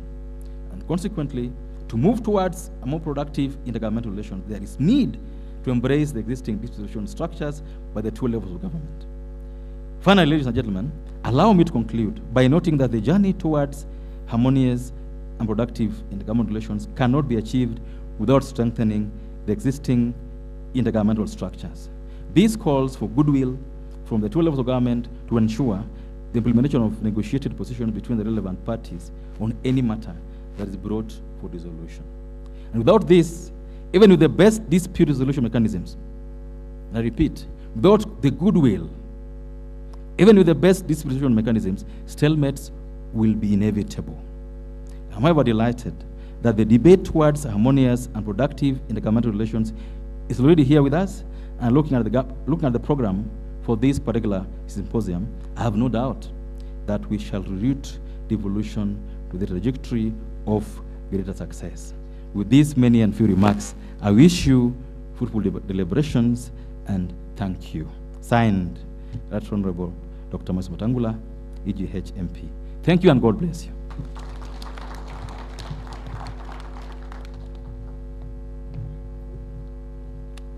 Let's clap again, please. I think there is one common theme that is appearing from morning: interdependence.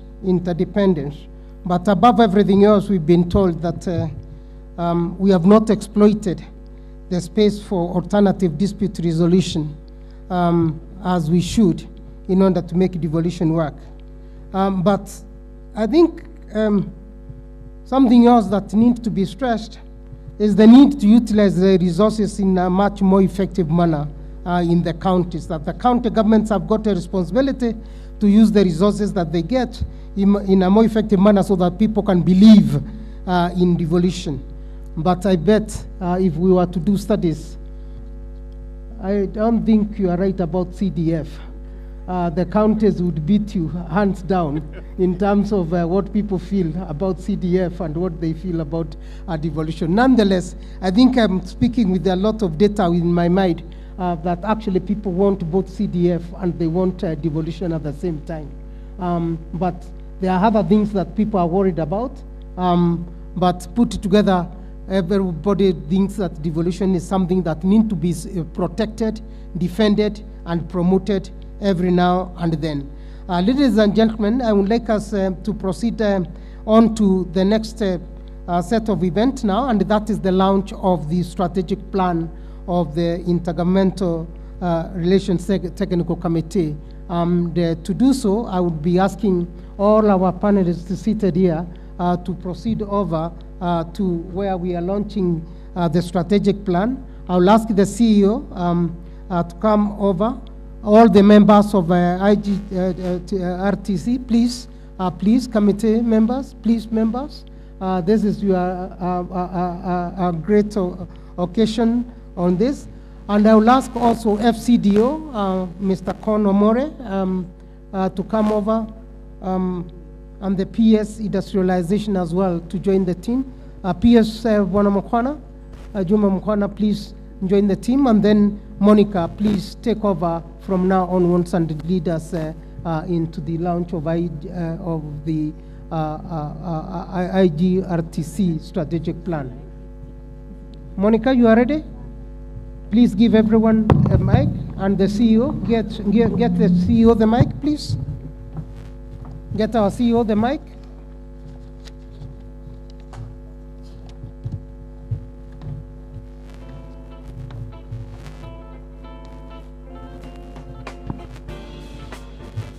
There is a mic here.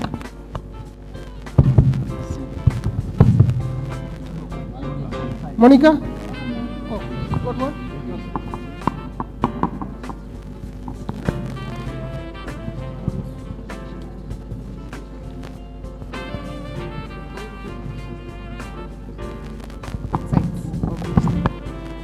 We stand the booth. It's on the side. Some people on this side, others on face the other side. We face the crowd. Yes.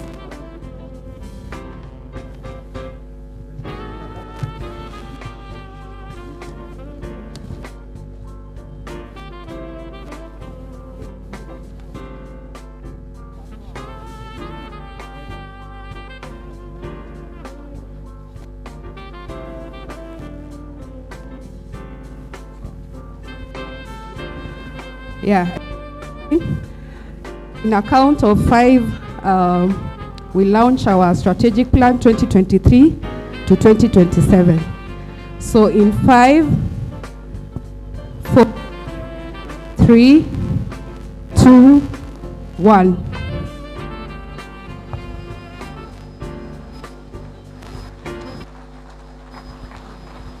Let's clap as we launch.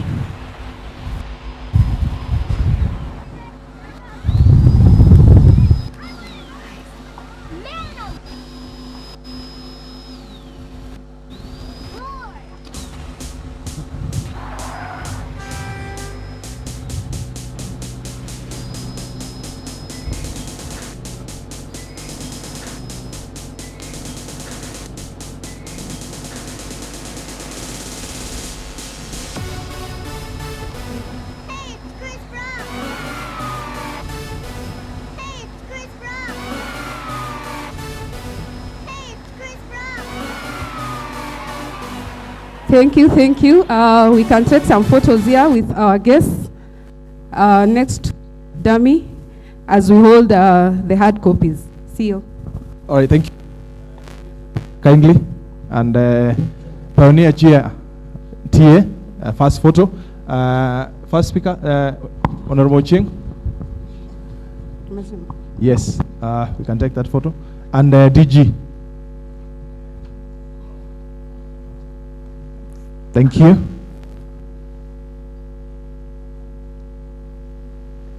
All right, then PS Chair and Honorable Ching with the members of IGRTC join this.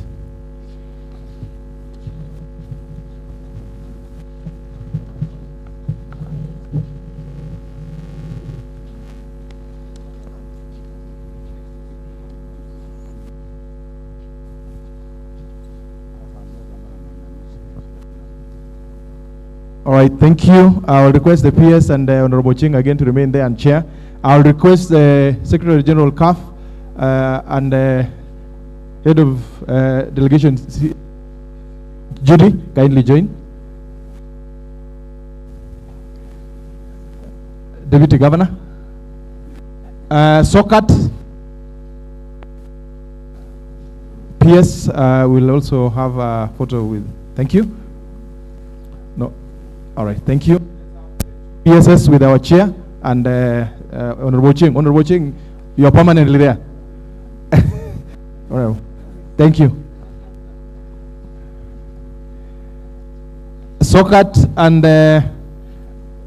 I'm aware there should be chair of honorable speakers. Yeah, kindly, you'll join as well. Thank you. Honorable Chege, join there. The county secretaries, the leadership of the county secretaries, and the county attorneys, kindly. The leadership of the county secretaries, county attorneys.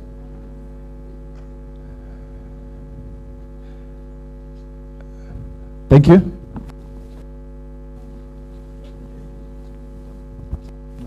We want a photo, and then you'll also get a copy. Kindly join, county secretary and leadership of county attorney.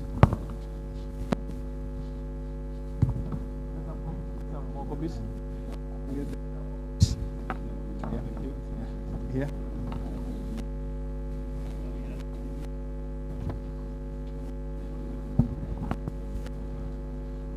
Right, we are ready for that photo. I'll also be requesting the representative from the Auditor General, and we also have the Controller of Budget, State Department for Treasury, kindly.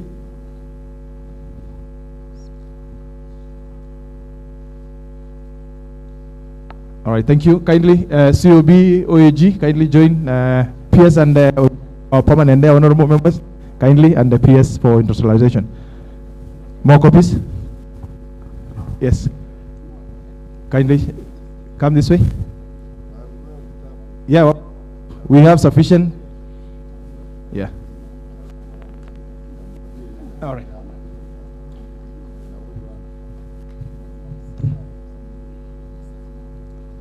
Yes, you are okay. All right.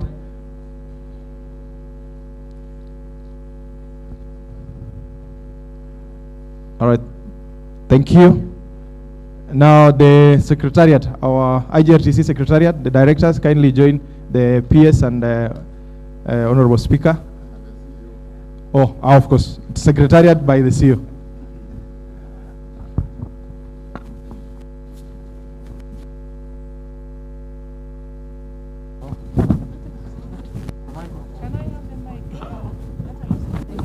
And then I will also have the speakers to come up front from the county assemblies.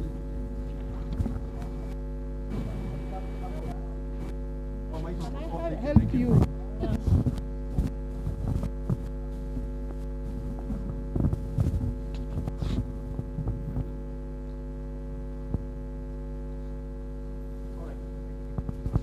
All right, thank you. The honorable speakers, kindly.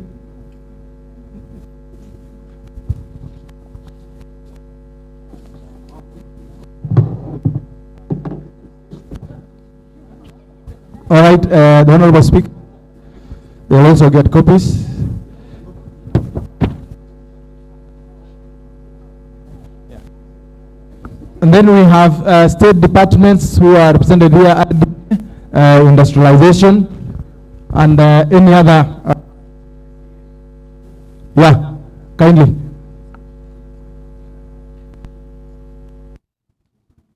Thank you. There is enough copy.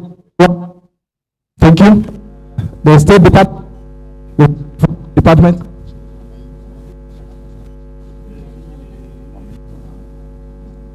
And then finally we'll have the clerks from the county assemblies. And my colleague CEOs, I have the two CEOs for Media Council and KNLS. Karibu.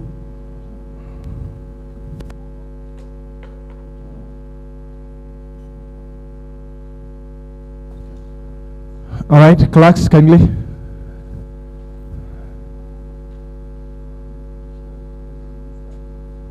SDD staff can join the representative from the other state departments who are here.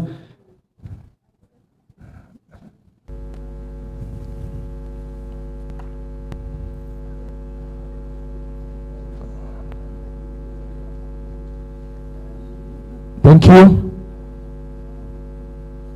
Thank you. Then we'll have the PS Ocheng and the members of IGRTC. That's a final photo. Thank you.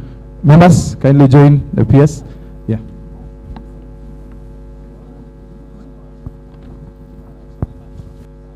Yeah, members.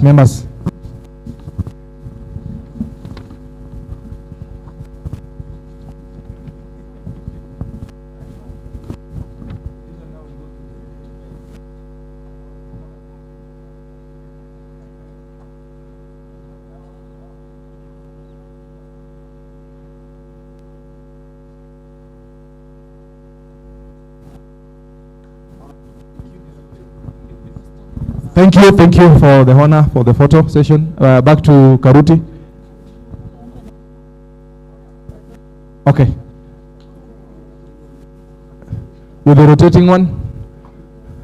Yeah.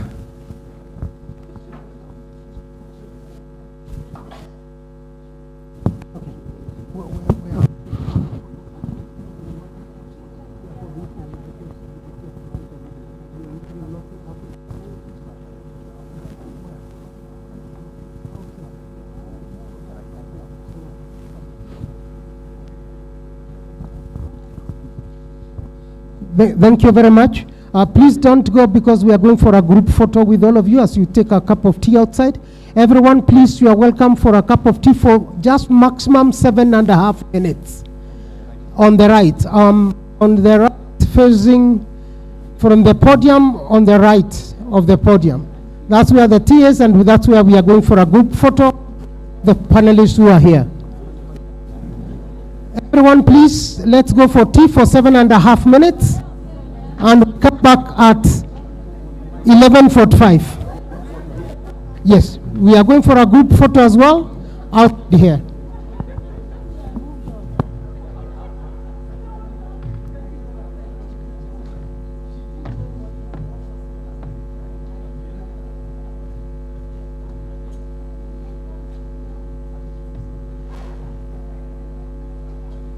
Thank you. Your session is coming. Thank you.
Can people, the ushers, the timekeepers, please ask those outside to come in? The timekeepers, please ask those who are outside to come in. We want to go to the panel straight on.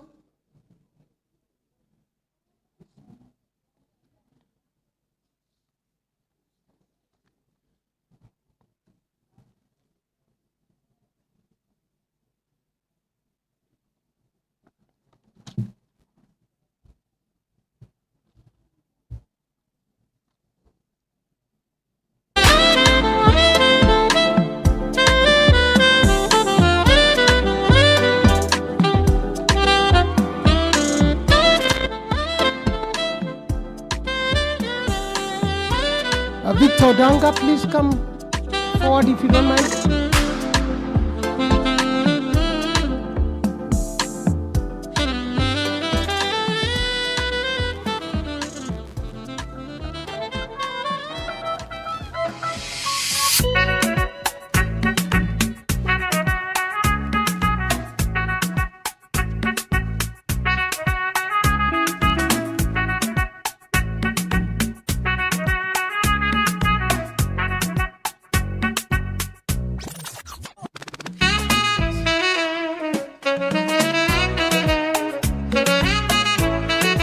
Ladies and gentlemen, let's move to the second session. And we are going to begin with a presentation by Professor Winnie Mitula, who is going to make a presentation on the efficacy of the current constitutional and statutory intergovernmental structures. Professor Winnie Mitula is a research professor at the Institute for Development Studies, IDS, University of Nairobi. She is also the former director of the Institute of Development Studies, and she is also Gender Affairs Director at the university as well, former Director of Gender Affairs at the university. She has an illustrious career deeply rooted in academia and public service, with a PhD in political science and public administration from the University of York. Professor Winnie Mitula's academic journey has been characterized by relentless pursuit of understanding and influencing governance dynamics, particularly in urban settings, devolution, and issues to do with the gender equality. Her extensive research and consultancy work have been on various issues of governance, ranging from urban service provision, stakeholder engagement, and participatory development in general. Professor Winnie Mitula has published extensively on issues of intergovernmental relations, devolution, and service delivery. And her work, she is renowned mostly for her work on urban sector reforms. Professor Winnie Mitula, please, karibu sana, and make your presentation. After the presentation by Winnie Mitula, we shall have a presentation by the PS industrialization as well, and then we get into the panel discussion. Professor Winnie Mitula will present for 15 minutes, and then joined by 15-20 minutes, then joined by the PS later on for the same amount of time.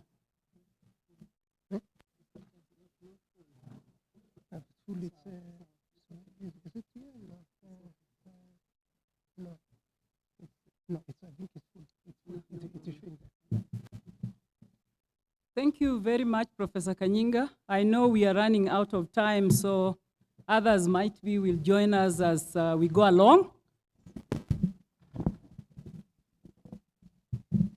So thank you very much. I think I'm very lucky that I'm talking after people who are actually engaged with these issues have talked, which is great, including hearing some of the responses and gains that have been made, which I didn't even know, like the gains made last week in Parliament, which is very good. But I want to begin, before I begin my formal presentation, to just say that I think whenever I get into these forums of devolution, there is a lot of us referring to the laws, Article 6.2, and all those articles it's like we are trying to justify that devolution is justified.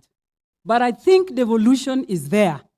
And the overlaps, the challenges that have been mentioned in the morning, they will continue to be there.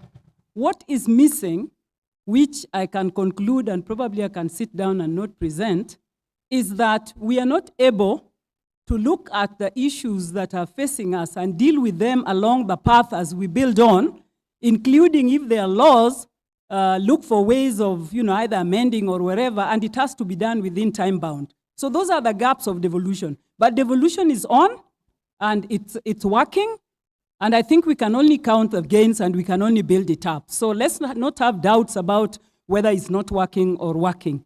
And again, when it comes to my topic, which is intergovernmental relations that we are going to share, which I'll talk a bit about and then the panel will share, is a lot to do with, we cannot totally legalize relations. I think that's where the problem lies. Legal is good, but we cannot totally legalize relations and intergovernmental relations. A lot of relations will occur without necessarily having a legal framework and might work. So as we walk along to emphasize what more laws we should put in place, what policies we should put in place, let's also just struggle within the much we have to build on what we have, and then we can complement as we go along. Okay, back to my topic, which is intergovernmental relations. And that difficult word, which is at the beginning of that topic, is not my word. Efficacy, which is given there, is the organizers of the conference. But let's just take it to be the power to produce, the power to get a shared result, a desired result, as defined in the dictionary. We are aiming to get a desired results of devolution and of intergovernmental relation structures that have been in place. So I wish to really note that this whole debate about whether we are independent or interdependent and cooperation, we know our status. We know that we have to relate with the national government. Whichever way, the national government has to relate with the counties, which irrespective, because of the design of the constitution. That is not in contestation. So when we go back to looking at how devolution is anchored, just as I've shown there in the PowerPoint, there has all this been debate about unitary government, federal government, and it has been highlighted here in the morning. Ours is unitary. So whichever way, what we do, we are joined at the core with the national government. And those interrelations that occur in between the two, we'll continue to struggle with them until we get an amicable way out of them. So basically, a working IGR, as one would expect, should be the foundation of effective, multi-level governance. Because once you have more than one level, you are into multi-level governance. When we get to the counties, it's even worse. Because even at county level, it has to apply a multi-level governance, right from the county headquarters to the sub-county, to the wards, and to the village. We have gaps there as well, and we can always improve them as we walk along. There is never a perfect system per se. So this concept, I think, has been quite highlighted in the morning. We have to understand that, yes, intergovernmental relations is concerned about those listed things in the PowerPoints, if you can see, issues of fiscal, legal, social, political, and economic aspects. Those dimensions are very important. And if you operationalize them, of course, you have the functions among the two levels of government. Then, of course, we have the issues of administrative and political relations between the two levels. But I think the most critical that we are not getting is the third one that is listed in those bullet points. These interstitial activities, the very many activities and relationships and organization that arise between the levels of government. So if we look at entities like even CAF, they saw the need, clerks, they see the need to relate, to interact. So they put frameworks into place. And I think this will continue to be happening, people putting frameworks that enable them to do things better, which is actually the way to go. Before even you cry about legal, Kenyans like legal a lot. So even once you form a network is working, you are looking for legal and a lawyer to do something. Yes, that is important, but in intergovernmental relations, there are some things I believe we can do just within the framework that we already have without necessarily going off the schedule. So those relationships are very critical in intergovernmental relations. You can have the legal, you can have the administrative, but the small interrelationships that go on that are not limited just to government. I think that's again another issue. It's not limited to only government. If a county feels that to achieve A, B, C, D, they need to go beyond quote-unquote government, they might look for non-state actors, they look for private sector, and many others. Because at the end, you are looking for a desired result, which you know. So you have to leverage those that have what it takes to produce that result. So these relationships and the dynamics, I think, are the only ones that are critical. And this, everybody has sung this coordination and, cooperative and how we must have the synergy to work together. And having that synergy must use both legal and non-legal interrelationships and networks. That's the only way that we can achieve. Of course, we know that there is a lot of interpretations about this. There are those that feel that you just have to go the legal way. If you are doing something that is not legally framed, then you are out of order.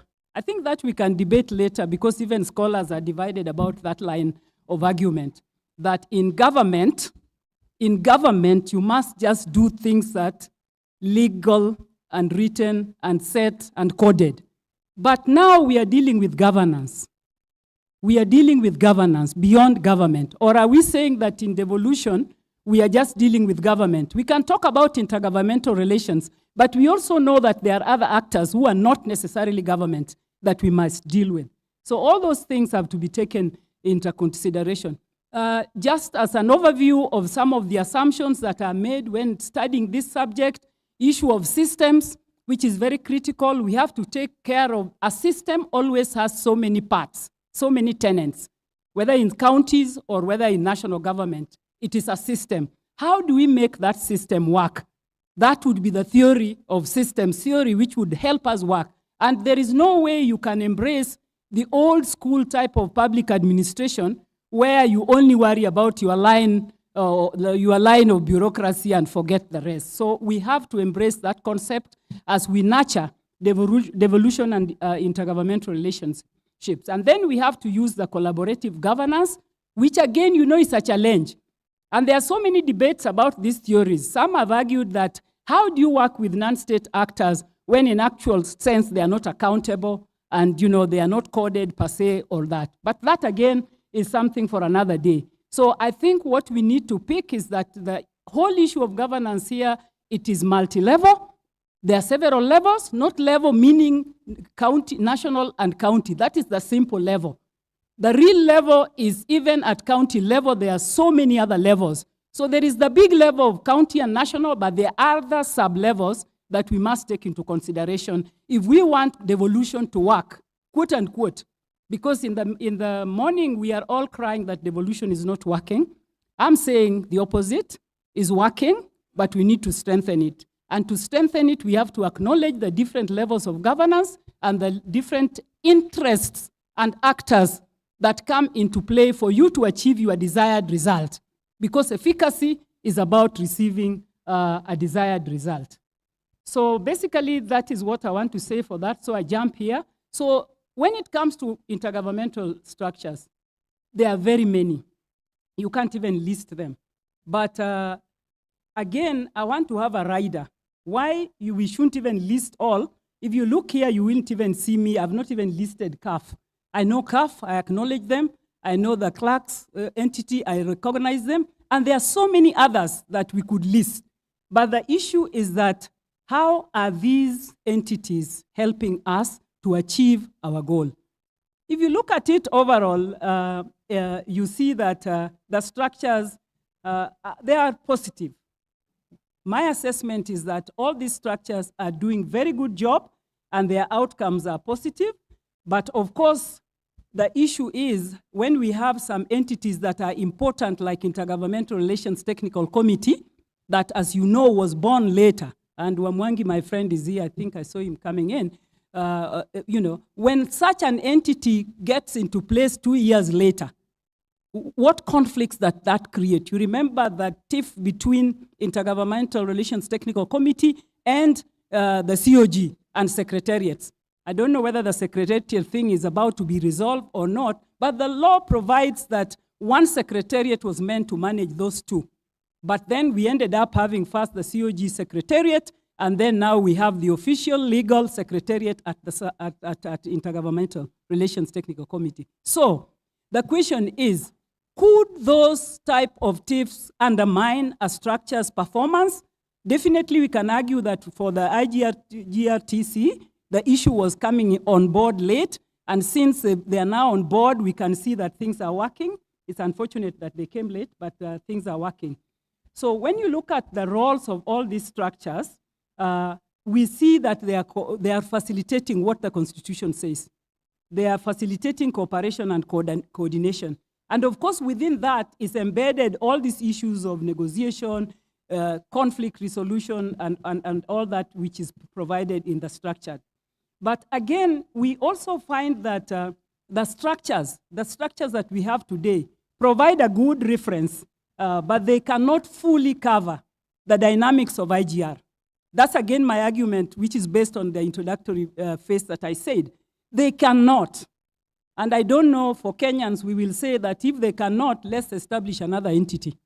I wouldn't say that myself, but that is what the response would be. Give us what to establish so that we have lawyers establish another thing.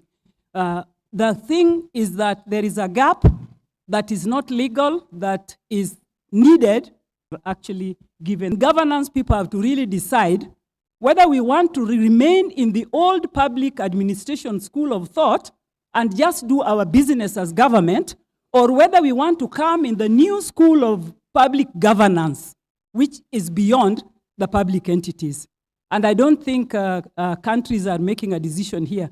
It's like we just follow that now the trend is governance, but when you ask how does governance take place, what does it entail, and how can we design it to achieve a goal, then you are not getting that as well.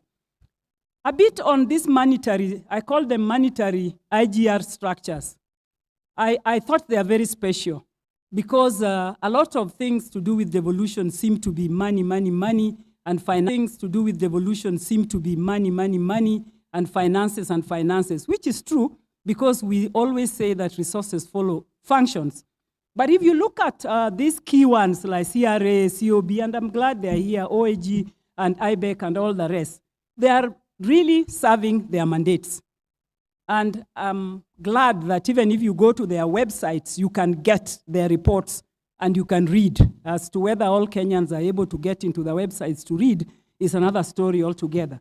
But that issue that they're able to deal with a number of very challenging issues, like this issue of resource division, allocation, and timely transfer of resources. What I would want to say about it is that it's not as one-sided, and I'm allowed to say this because scholars are allowed to just say what they want to say. It's not a one-sided. This resource division, allocation, and timely transfer is not a one-sided thing. Counties have their own issues. National government has their own issues. Those that are enabling the national government, whether it's parliament or senate, also have a role to play. So again, when we look at these issues, one has to really look at them in a broad perspective as opposed to worrying so much of who is the problem. It is more of what networks we form so that things work. And when people are going against the law, of course, yes, you have to follow that. And of course, when you look at the contention even of formula of sharing, which now has been quite a problem, and of course the stalemate, I think some of the elements are being resolved as we go along, but again, we don't want to face that for the country. And here is a fund which has not been enabled. If you look at the first year, 2 years, 3 years, there was even no allocation for it. And then when now there is allocation, if you can see those PowerPoints, I know sometimes it's training, but if you can see them, you can see that since the time we started to allocate, we have up to 54 billion. And the one that is about to be implemented now is only 12 billion. So we go back to saying this issue that was even in news yesterday about absorption. And here we have counties and national. Absorption capacity.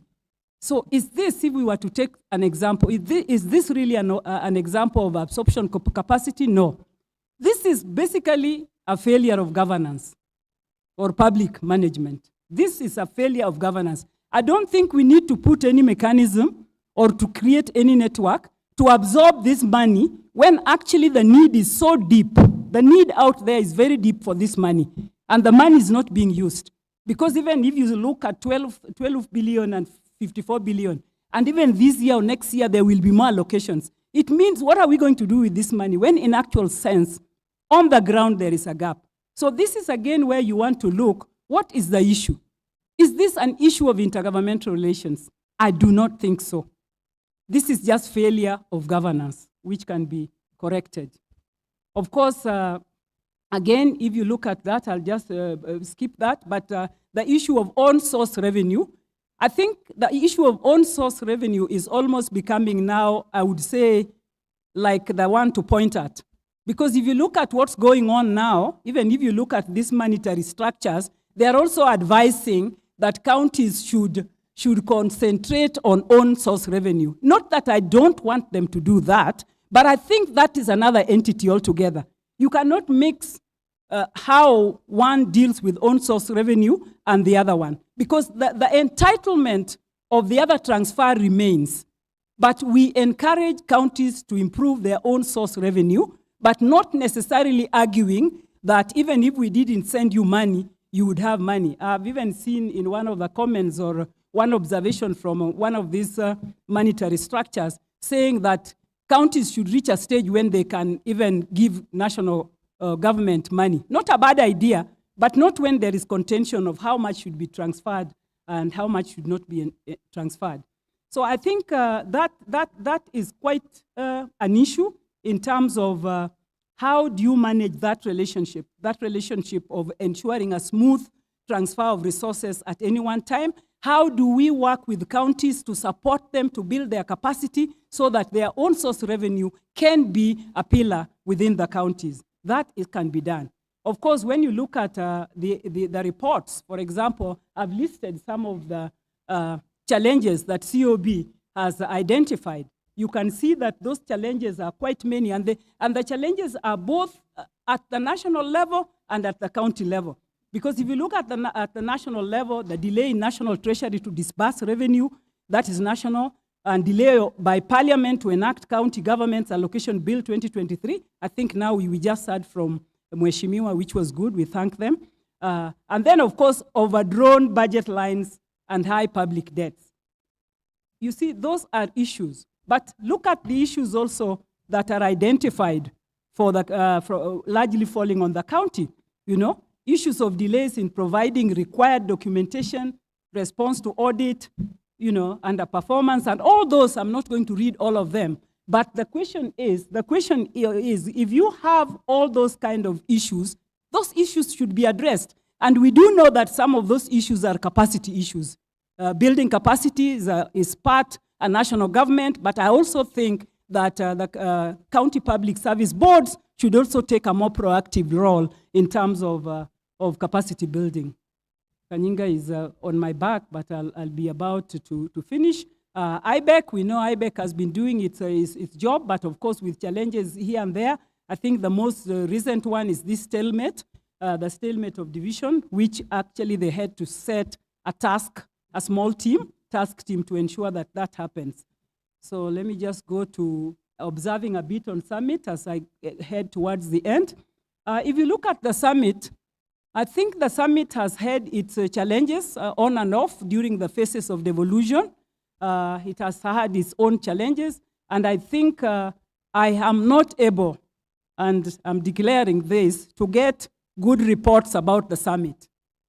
Probably the summit is a very political entity that its reports are kind of secured elsewhere, but I've not been able to get. But of course, they are responsible for all those that are provided in law, and of course, they've been facilitating all these issues that are contentious, that are not moving us. But I must say that the summit and the COG are critical entities in this equation. because they are actually the ones that are directly political. All these monetary entities are not political, they are technical experts, they are doing their job. So if they recommend, for example, the recommendation of how much should be allocated, if it becomes technical, I don't know how a technical entity resolves it, because I would expect that the monetary structures have technical people, and when they say this is the amount, that is all that they can say, then the politicians now can turn it another way around if they are able to turn it around. So I think the two, really, the buck stops with Summit and COG, and of course the oiling part, which is the day-to-day entity called IGRTC, who is supposed to be managing. Now that there are two secretariats, I don't know how it works, but originally the conceptual framework was that the IGTRC would be the entity that works with the two entities to produce what we want. But that one, again, is an issue that I think is an issue that is being looked at. There is, I think, proposals of having the secretariat at COG being maybe being legal, framed legally, and then supported. I think the key thing there is support from the exchequer. If we put it in the provisioned law, then they will be supported from the exchequer, which maybe they are not now. And that is something that needs to be concluded as well. Let me just get to the overall, the last 2 points, PowerPoints. Yeah, I'm just winding off, Professor Kanyinga. I think the effective assessment of IGRT structures requires synthesis of data, which is scarce. And I think this was mentioned in the morning. Because these structures depend on, their importance really depends on their ability to foster dialogue, resolve conflicts, and ensure effective implementation. And of course, when you look at all these structures, they are doing their mandate. They have shortcomings, shortfalls, but they are doing their mandate. And those challenges are lying around capacity, issues of coordination, issues of consultation, and also all these issues of revenue sharing, which can be very problematic. So again, let me just go to the conclusion.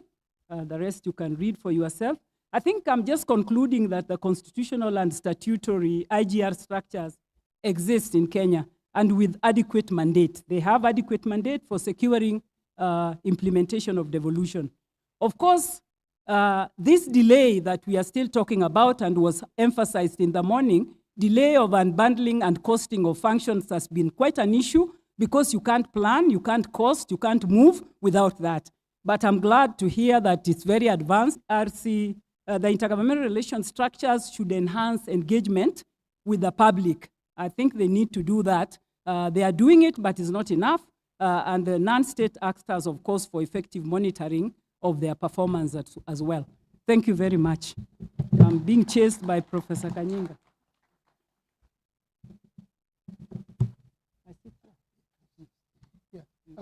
Thank you very much, Professor Winnie Mitula. Colleagues, ladies and gentlemen, let me just make a caveat here. In the 1980s and the early 1990s and also 70s, any member of the public would have gone to the University of Nairobi and attended the lecture free of charge. There were no fees that would have been requested for. And you would have left the town and gone to any lecture, no one would have asked you to get inside and listen to anyone. Several universities, he's also been setting quality standards and setting the standards high for qualifications authority in this country. Is quite an experienced hard in many ways. He's the person behind the president today with his own team and several others in support. Is responsible for organizing the counter-integrated industrial integration, industrial parks, and the local contents on the manufacturing sector. We shall be talking to him later on to ask, why has manufacturing, even in the counties, why has manufacturing contracted? I was looking at the county GDP the other day, all the counties in the country.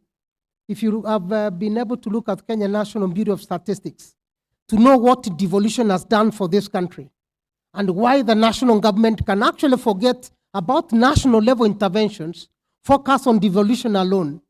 If you look at what has happened in all the counties in the last 5 years, there is no single county whose economies have not grown by more than 40%. Mandera's economy has grown by 60%. Homa Bay economy has grown by 63%. Nyeri economy, I can't remember the figure, but what surprises me most is even Bomet at the highest, one of the highest levels of growth. No single county, and remember, this is not deliberately planned. Counties do not plan for trend and investment. Counties rarely plan for trend and investments. Those are by the ways. This growth we have seen in the counties in the last 5 years is an intended consequence, because we have not been very deliberate in saying let's work on devolution. We have not been deliberate to say let's improve on manufacturing.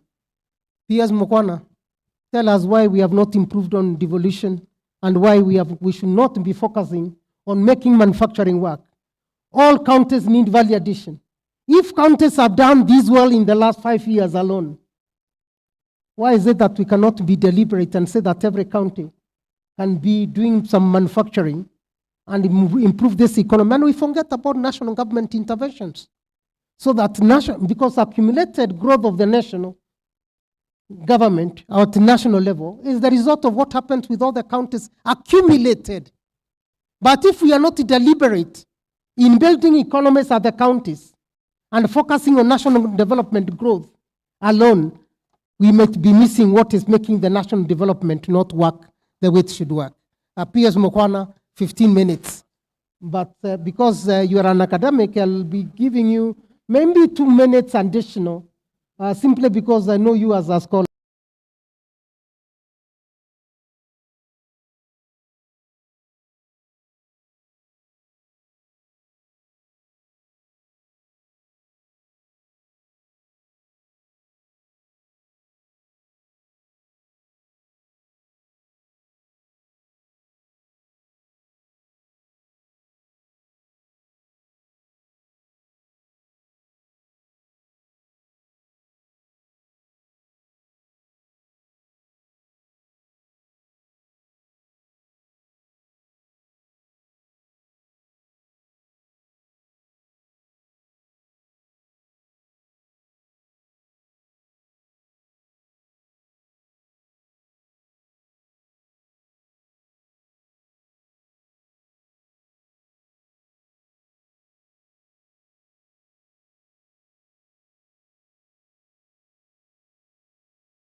some of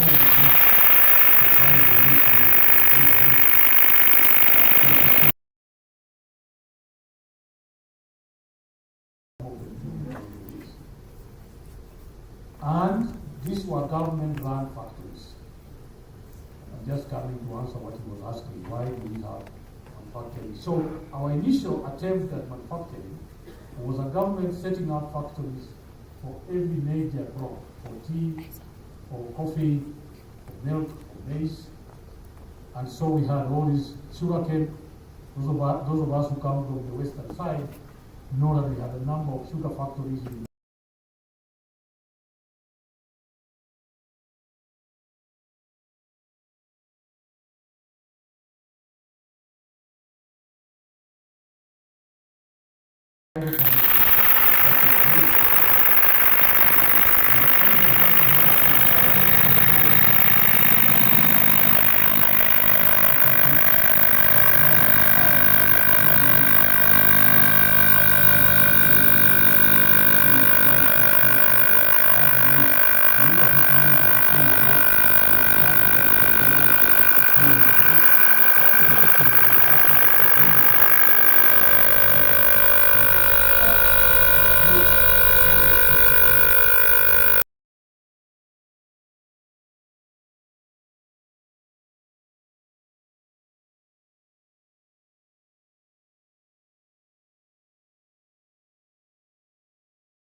what is the government?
And they broke down today.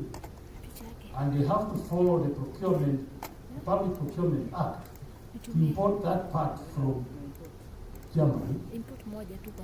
You need 3 months. So the factory is closed. We have to advertise. We have to. So when will you repair that factory?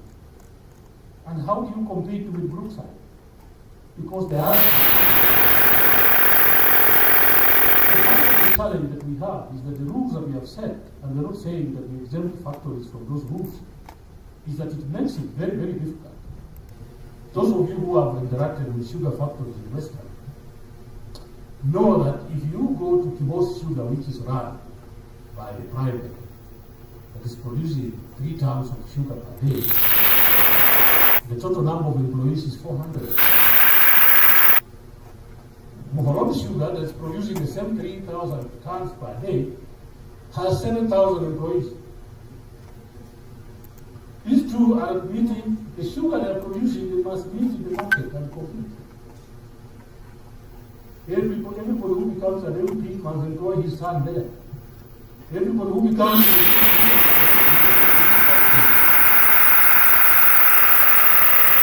So how do you run those factories? That's it. And these are issues that we really can discuss. And so as we go ahead, government manufacturing has been facing a lot of challenges. And as we think about manufacturing in your various counties, the picture I'm trying to paint here is that the only successful way you do it is probably using private sector-led growth. Because that we are not aware.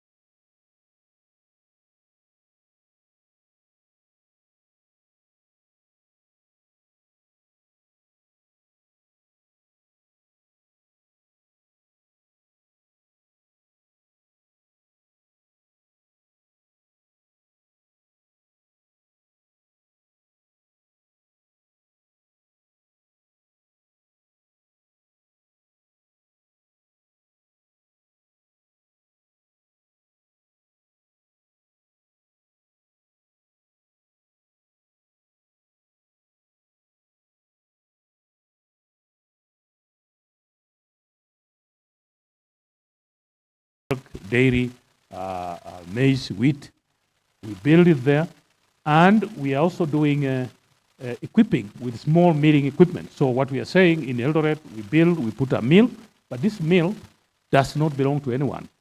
So anybody who has maize and wants to mill, if you have 100 bags and you've processed it well, it's clean, it's dry, you can design your logo and call it IGTRC flour. You come there, you mill, you go, another person will come and mill and go, and that's exactly what we are trying to do. Where there is coffee, where there is avocado, where there is macadamia. But the most important part is that we are getting each county to start thinking about an industrial area for that county. What we agreed, for example, in Kajiado, we wanted only 10 acres. The county government of Kajiado has 200 acres. So what we agreed is today, if another person wants to go and manufacture in Kajiado and requires 20 acres, the county government of Kajiado can give you 20 acres of land free of charge at the industrial area for you to do your own factory. So you don't have to be part of what we are doing at the county aggregation and industrial park. The other issue that I wanted to say is that, so that is what we are doing. We even are hoping to set up a national portal working with Postal Kenya, where these products that will come from the county aggregation and industrial parks can be marketed through online. You can buy a product in Turkana, or a raw material, or a finished product for it to be delivered in Taita. So these are and some of the other issues that we're also working on is what are the incentives that counties can give so that people can do more manufacturing at the county aggregation and industrial parks. And we have already identified some money from the World Bank, from African Development Bank, from India Exim Bank, to buy some of this machinery, and also to create roads, to bring electricity, to bring water to this industrial park. So those are areas that we are working on, and we do hope that then that can be a good example of how the national government and the county government can work without saying that we are competing with each other. But as I've said, these are manufacturing areas for small people, but for the big boys, we've done a little bit more. You know that we have the export promotion zone in the Athi River, EPZ. When this government came in, we had 2 special economic zones, one in Dongokundu in Mombasa, where you can manufacture on the sea and export your goods, and we have another one here in Naivasha. Both of them have been advertised for construction. For a long time, these were just bushes, but now construction is underway, but this is where the big boys will go. But also this government has gazetted another 5 special economic zones. In Sagana in Muranga, in Thika, Del Monte, there's a special economic zone, a government special. Here in Nakuru County, there's a special economic zone that has been gazetted at Egerton University. In Eldoret, at Rivertex, and also in Busia at Nasewa, 800 acres, where we are constructing for the big boys. So the ones who want to do big manufacturing can then go into those areas. The last issue I want to talk about is marketing. That part of the challenge that we've been having as a country is that we have been promising too much. So we go out there, you sign an agreement sometimes that you want to supply things. The EU can open up a market, but if you don't have your manufacturing working, then you have nothing to export. And through Kenya, the Economic Partnership Agreement, you are aware that the Kenya government just signed on 17th of December, an agreement with the European Union, 27 countries, to supply 13,000 manufactured goods to the 27 EU countries, duty-free, quota-free. We are also at the tail end of finishing the Kenya Strategic Partnership Agreement with the US, again, to open up market for Kenyan goods. We already know that we are the biggest in the East African market. So there's the ESC market, which has now expanded to include Somalia. And we are also working on the African Continental Free Trade Area, and we are already exporting through that some tea to South Africa, tea to Ghana, Nigeria, and coffee and others. So we are really trying to open up the market. My last message here to you from the counties is that the only proven way that you can change the prosperity of the people is through manufacturing. A factory is the only place where you can employ 5,000 people in one spot. So as we think about our priorities as counties, beyond what the national government and what the COG is doing, let's prioritize some element of manufacturing. And as I've said, you don't have to invest money as a county, but really create the necessary environment, provide free land, provide roads, provide water, give incentives. Say if you're going to employ 5,000 people and you're doing a factory in Kajiado, we will not even pay county cess or whatever for raw material or licenses for 5 years, because if somebody is going to create a job for you for 2,000 people, they want to hear what you are doing. What are the incentives that you are giving them? You saw what just factories. I thank you. Let's clap for the PS again. PS Mokwan and Daktari, please come to the panel here if you don't mind. We want to ask you hand questions. And the hand questions, of course, will be for the betterment of, for devolution to be deepened. Before we go to the panel, as he was speaking, quite a number of things came to my mind. All of you remember stories and stories of young men in this country, young men and women in this country, having some inventions. And the moment you have an invention in the countryside, before you go far, the chief is arresting you. I remember a story of a young man in Nyeri who had invented a helicopter. He said he's inventing one. It was almost working. It couldn't start. But all of a sudden, the chief said he was actually doing something that couldn't be understood. And of course, that killed the motivation of that young man.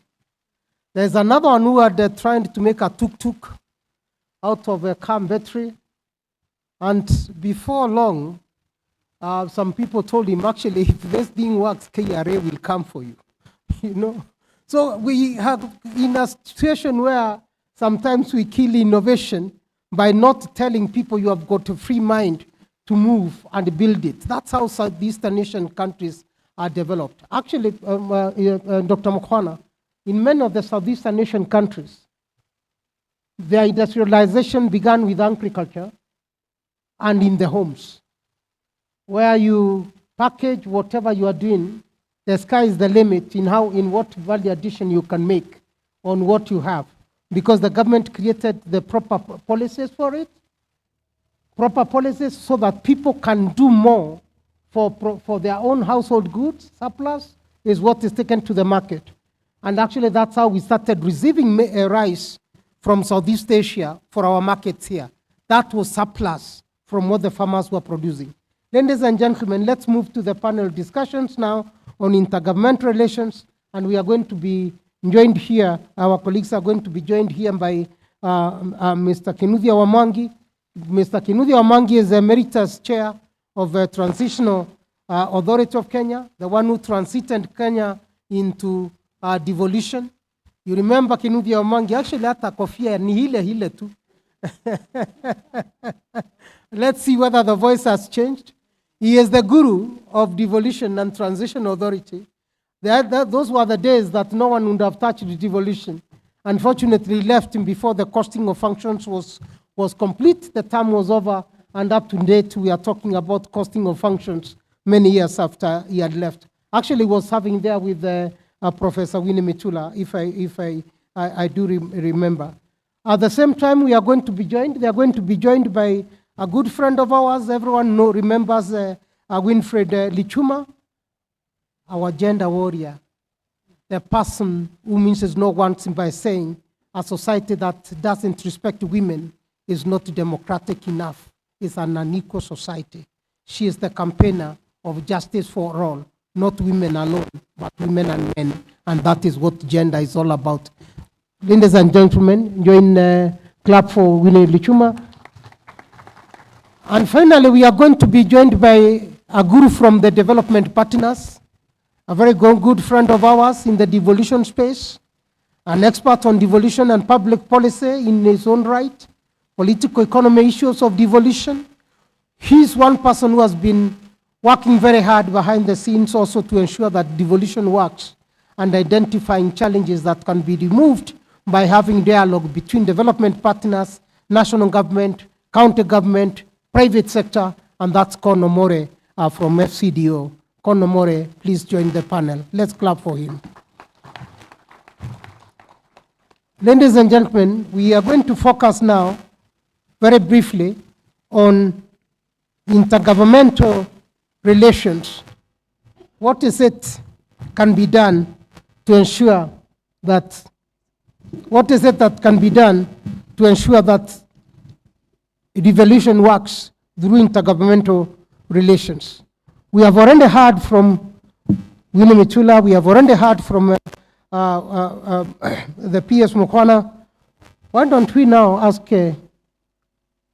Chair Emeritus, looking back, Bwana Kinuthia, looking back to your time and intergovernmental relations at the time, what has changed and what you do pray changes in intergovernmental relations to make devolution work? Only 1 minute. Thank you very much. First and foremost, I would like to recognize the role that TA played and which role was taken over by the Intergovernmental Relations Committee. I believe in what we were doing as a transitional authority, and I believe very strongly on what the Intergovernmental Relations Committee is doing. And I spent 3 days inducting them in Machakos to make sure that they got it right and that they would take from us in the right manner. So, my starting point is strengthening this particular institution. I'm glad that the Archbishop of devolution, me, I'm the Cardinal of devolution, but the Archbishop is Celine Mitula, Professor Mitula. She has clearly identified other institutions, but intergovernmental relations must be made to work first and foremost, and they must be given power. They must be not the constitution, but given legislative power to be autonomous or to have autonomous existence. For instance, now, we had this issue of their tenure. And up to now, it has not been settled. But I would like to see that in legislation. I would like to see that they have been put as an autonomous body which has some level of independence like the TA had, so that they are the go-between of all other institutions. And when they speak, no one else can speak. They are the arbiter of devolution.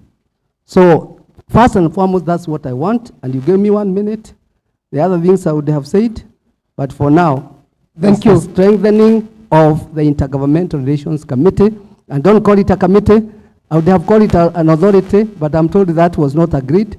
It was called an agency. Put that in the act and give it appropriate autonomous powers to decide on devolution, because we need an oversight body over all other institutions, or a body that can say this is it. And that's what we did as Transition Authority, and it worked. So why not them? Why don't we clap for him? That's the first solution we are here. Winnie Richuma, where are we with intergovernmental relations? Do you agree with him or you don't? And why not? Thank you, and happy to be part of this conversation, and thank you, Prof. Thanks, Winnie, and the peers. I cannot agree more.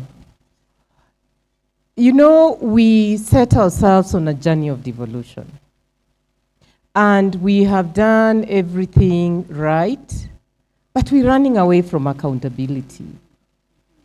I had a chance to have a meeting with them, and I fired them up. I told them, from where I come, within the human rights framework, accountability is key. And accountability means that if you agree on something that needs to be done, somebody must oversee that is being done. So I look at this committee and I wonder, are they an independent body? And so if two parties come to the summit and they agree on what needs to be done and they don't do it, who holds them to account? And my view is this is the body to hold the two levels of government accountable. We cannot have a devolution that is rightly written in the law and then we continue pulling back. Today you are gazetting this, tomorrow is being withdrawn. Where are we? Who holds them accountable? So for me, I think we need a strong body. Yes, chair here was quite strong, and they need to be stronger than what he was, because we were told the baby now is 11 years. At 11 years, I think I can kick my shoe and I do not care which direction it goes, so long as I get protection. So where is their protection? They don't have protection. We need to give them protection that can get the chair and his team coming and saying, national government, you have failed. The county governments, this is the direction. So I believe that the act is a bit clear on what they need to go, but this referee seems not very clear what their role is, and we need to strengthen it. So how do we strengthen them? Omanke has already suggested, because as much as Winnie is saying the lawyers and I'm one, we need laws, but we know in this country, if anything is not in the legislative framework, you cannot come out and say this is my role, especially for the responsibilities. The other constitutional commissions, for example, when I was the chair of the National Gender Equality Commission, I enjoyed the law when I would take the president to court to say, you have not lived to the not more than 2/3 gender rule. They do not have the same. They have no capacity until we make their role clear, and then we make them know that, yes, you're the secretariat, but you have the accountability mandate in terms of the two levels of government. Thank you very much. I can see your namesake is itching to say something, even before we go to con. I don't know what has happened to the two winners here. Winnie? Can someone? Yeah, I like Winnie's, my namesake's points. I really like it, but as per now, the IGRTC is not anywhere near where they can do those kind of accountabilities. It's just a secretariat. And for example, if they had to complete what TA had left, Wamwangi's issues, they concluded it. That was the only thing in that legal provision that sounded to hint that they can take charge on their own. But the rest is coming from either COG or Summit. And you are just undertaking the activity of somebody. If somebody doesn't give it to you, you don't do anything. And when you finish it, you take it back to them. So really, there I agree with you. That's the kind of law I'm talking about. And it might not even entail looking at IGRTC as it is, but reconceptualizing the whole idea after these 12 years of experience. It has to be reconceptualized. If we think of just, tidying up what is already lost, we might not go far. We have to reboot it all together. Thank you. Con Omore.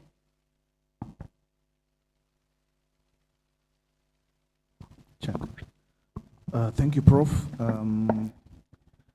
I think the 10 or so years we've had county governments, or maybe 13 years that we have been implementing a devolved system of government after the enactment of the Constitution.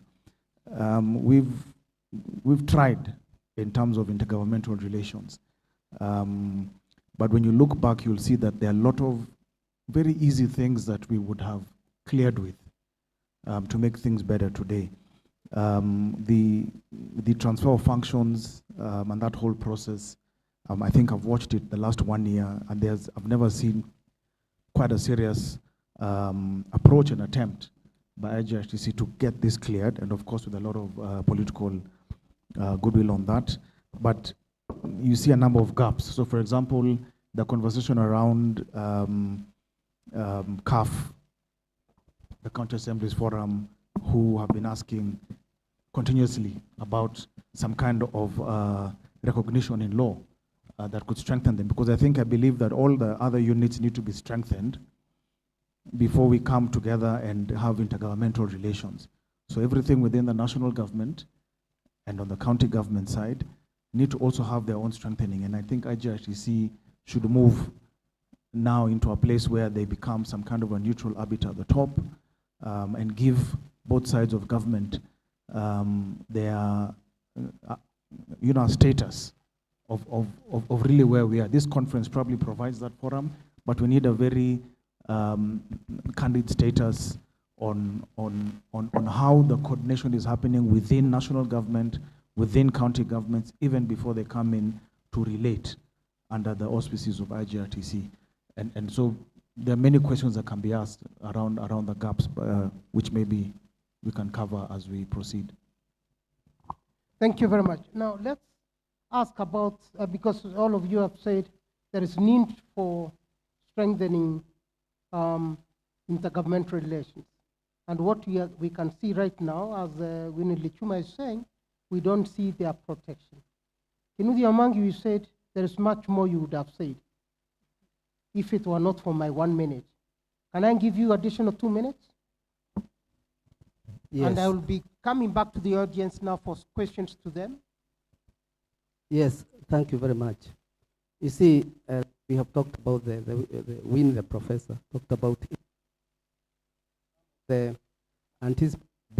institutions that were to exist through the courtesy of the Intergovernmental Relations Committee, intergovernmental forums, intergovernmental sector forums. And looking at this area, I find that majority of those forums or sector forums have been constituted by the ministry, by the State Department of Devolution or the Ministry of Devolution. And the ITRGC has not taken that role to itself to begin to identify which are these sector forums that should come into existence, particularly when you are solving these disputes. They should inform you which areas require permanent forums like that. And you should take charge. And previously I've discussed with the chairman and I've discussed with the secretary that actually you should go ahead, particularly interministerial sector forums, and become the secretary so that you are the one controlling Whereas the Council of Governors, they are the vice chairman and the minister is the chairman. You should be the secretary, so that you're in charge of seeing the implementation of whatever is resolved in those forums, and you have a presence to guide and show the way. Number two, there is a lacuna somewhere, and Professor Wynne has talked about it. This issue of being a secretariat for Council of Governors. You know, I've been part of conversation facilitator at State House during a summit meeting, whereby they were celebrating that the Intergovernmental Relations Committee is not a secretariat of the governors, because probably you might give them some secrets of what is going to be discussed in the summit. And have been with another debate in the Council of Governors where they are celebrating that you are not their secretariat, because you might steal secrets from them. So this thing must be solved, because the Act says you are the secretariat for the summit and for the governors. However, I'm not averse to recommending that give them freedom. I established the Council of Governors Secretariat. I took one of my commissioners there. And I was paying her for the time I was in office. And she established a very strong secretariat for the Council of Governors. And it is doing very well. So let us recognize that, and we know that it is working, and we embed it in the law as you are suggesting. But your functions also be more spelled, so that you are a more superior body to that secretariat, to enable yourself to direct that secretariat, to direct it and to have power over it. But let them serve the governors, and you serve the summit, but have those powers that the three of us have said you should have. I think that's what I wanted to say. And it's to streamline the working of an oversight body, which is also a secretariat. But as lawyers, we have a way of wording it and making it have a way of being a secretariat and also having an oversight body, to see that those implementation of those decisions that are being made at summit, that are being made at the forums, they are being implemented and followed. Because unless we go for outcomes, we shall keep on resolving, and nothing will ever go. So let us go for results. Thank you very much. But ladies and gentlemen, you'll agree with me that visibility of Intergovernmental Relations Technical Committee is a very recent thing, because there are some years back that it was not very visible. So we may be conflicting what was happening in the past and the present, but that's neither here nor there. Mr. Chairman, even now we are not there. Yes. We are not yet there. Yes. Just about 3 months ago, we had a discussion with the Intergovernmental Relations Committee, and we agreed they need to cascade their visibility. So what did they do? They put me into the act. I went to Inoro, I went to Jeff, whatever he is, 69. I was negotiating to write articles in Nation, and I'm ready to do that. Work with the chairman, move with this, go with the members to Inoro and to everywhere. We go and talk about it and fight and show them that they exist. Thank you very much. Let me go to Konomore and ask him one simple question. What can development partners do to strengthen intergovernmental relations and strengthen devolution in this country? 1 or 2 minutes. Thank you very much. I think currently development partners get a lot of funding and technical assistance requests from all the moving parts of devolution and IGR. Whether it's the State Department of Devolution, whether it's the IGRTC Secretariat, whether it's the IBEC within the DP's office, or even just the Council of Governors and the county governments, etc. I think one thing that development partners need to do, and that FCDU has demonstrated, is to move in, as you're also working with all these moving parts, is to move into IGRTC as a neutral player. Because we work, different development partners work with all the different parts depending on their programmatic interest. So you'll find in county governments, development partners are in different counties because they have projects there or they have programs there, etc. And not everyone is working with the Council of Governors because they feel they can, they prefer working with the State Department.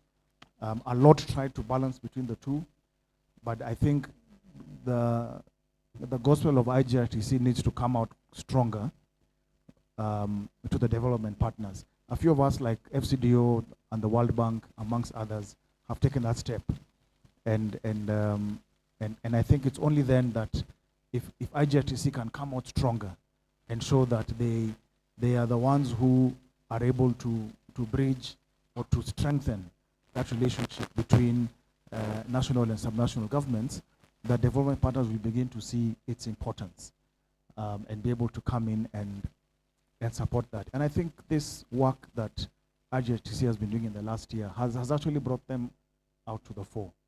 And I won't be shocked if there'll be more interest from a number of partners moving into the next financial year. Okay. Thank you very much.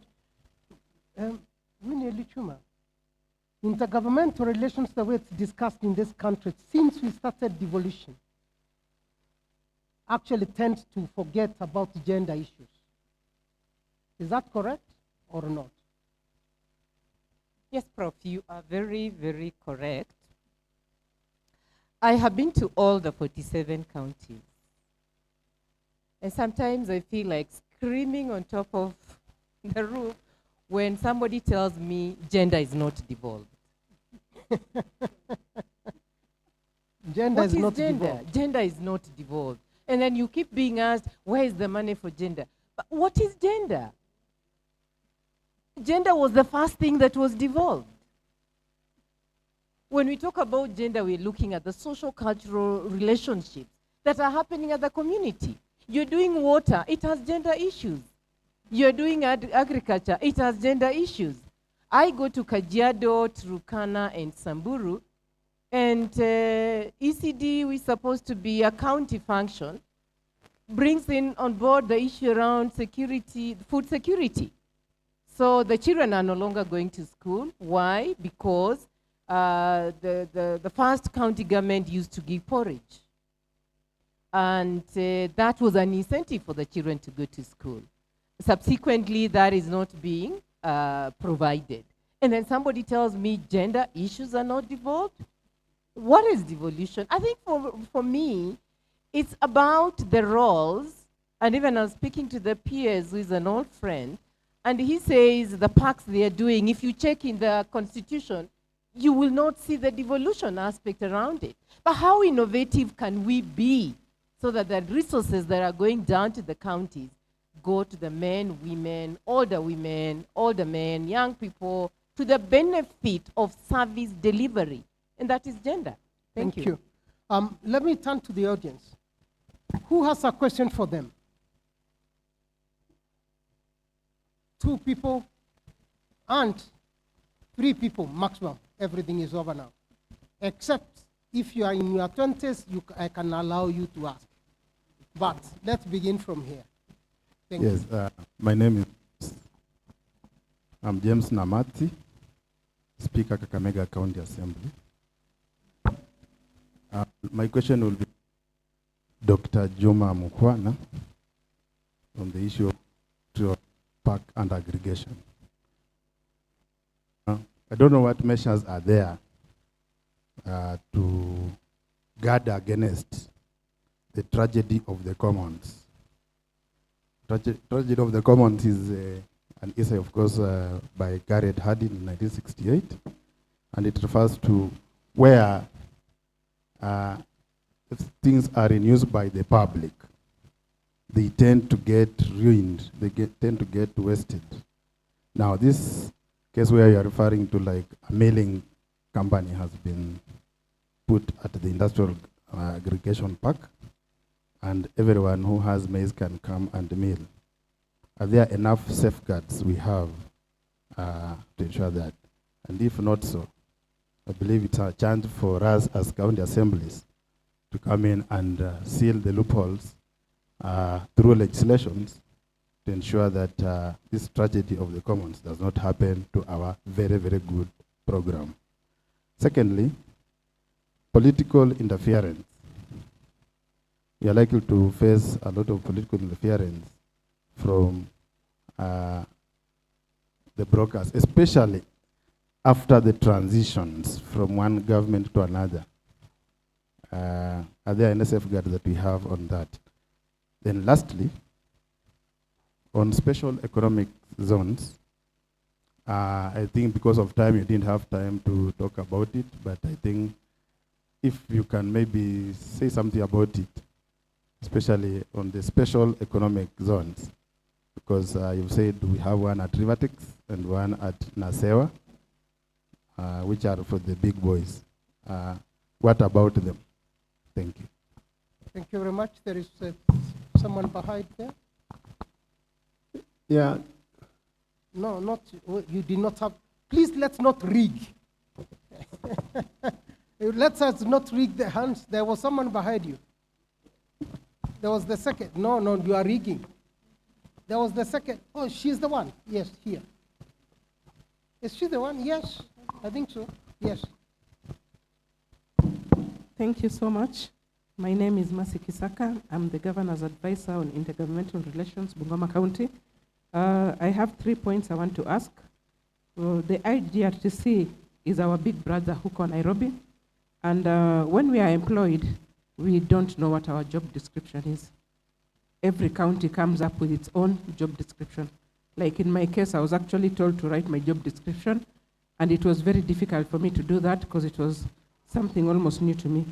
So I don't know if the IDRTC can come up with a centralized job description for the intergovernmental officers on the ground. Number two, the IDRC officers in the counties, are they supposed to be an advisory or a directorate? Because when you're an advisory, you are just advising only the governor. But when you're a directorate, you have people you're working with, and you can cover a wider scope when it comes to IGR issues. For example, in Bungoma County, something came up the other day when the president was launching the housing thing. So it came to our notice that in the write-up that came to us, the land that is being built, the houses, belongs to the county government, but the houses are for national government, who is supposed to collect revenue. So you see, in that aspect, we feel like, to some extent, the county governments might not reap what they are supposed to reap. So I don't know how that can come about, because I'm seeing like it might cause a rift between the national government and the county government, and the locals might end up not benefiting a lot. And also funding of the directorates. Who is supposed to do the funding of the directorates? Thanks a lot. Thank you very much, and I think we shall defer that question later. Now, you people never raised your hand when I was asking people to raise up their hand. There was a hand up there at the back. I was looking at this direction. Are you saying I'm rigging? I'm rigging. Let's count the votes. I'll come back. Thank you, Prof, for the leadership that we've been able to give. Now, Professor Winnie talked about the issues of multi-level governance. And then I would want to move to forget about the governments, both the national and then the county governments, and look at the issues that sometimes affect the traders. She talked about something on source revenue. And you find sometimes a trader would want to move something from one county to the other. And as they pass through the borders, there are a lot of taxes that sometimes they go through, a lot of harassment that they go through. Now, these traders, because they don't belong to those two governments, who is supposed to take care of them in terms of the alternative dispute resolution? Because sometimes the lorries are dragged, maybe they are perishable goods, and they have nowhere to go to. Two, the same thing on the decentralized units.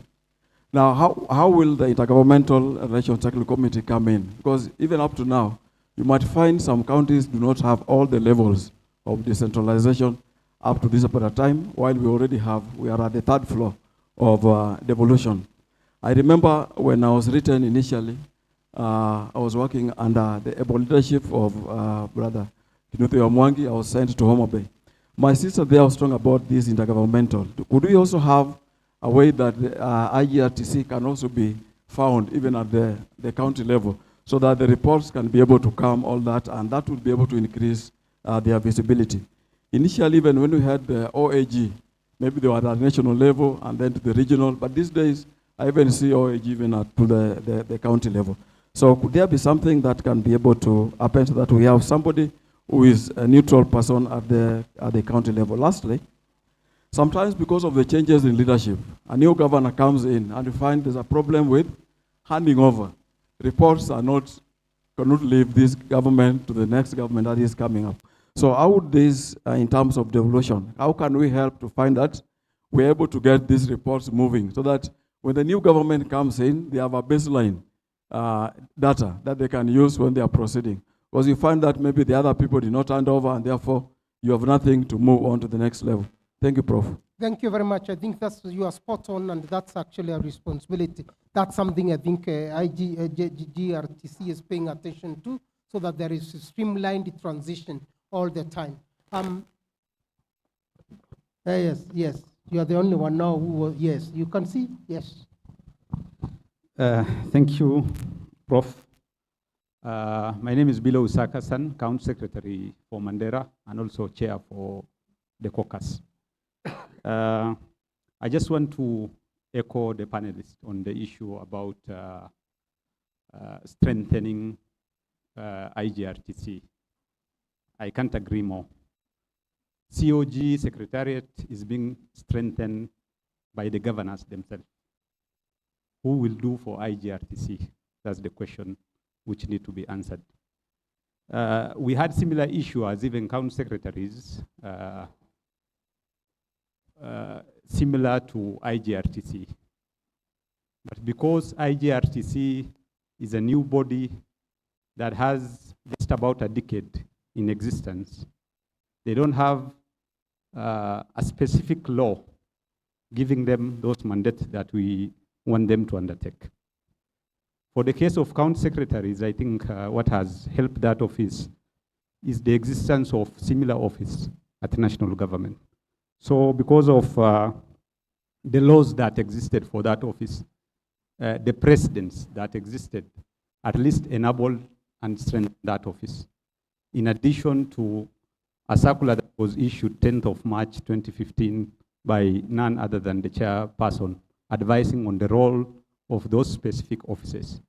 So it is important, I think we all agree that the agency, or rather it is called committee now, need to be strengthened. I think it's important. The creation of offices by other governors. And as a chairperson of the caucus, I normally get a lot of distress call from other county secretaries of creation of offices. I know time is no with us. We are just hearing from our sister that she is the advisor on intergovernmental relation affairs. That office don't exist, an advisory.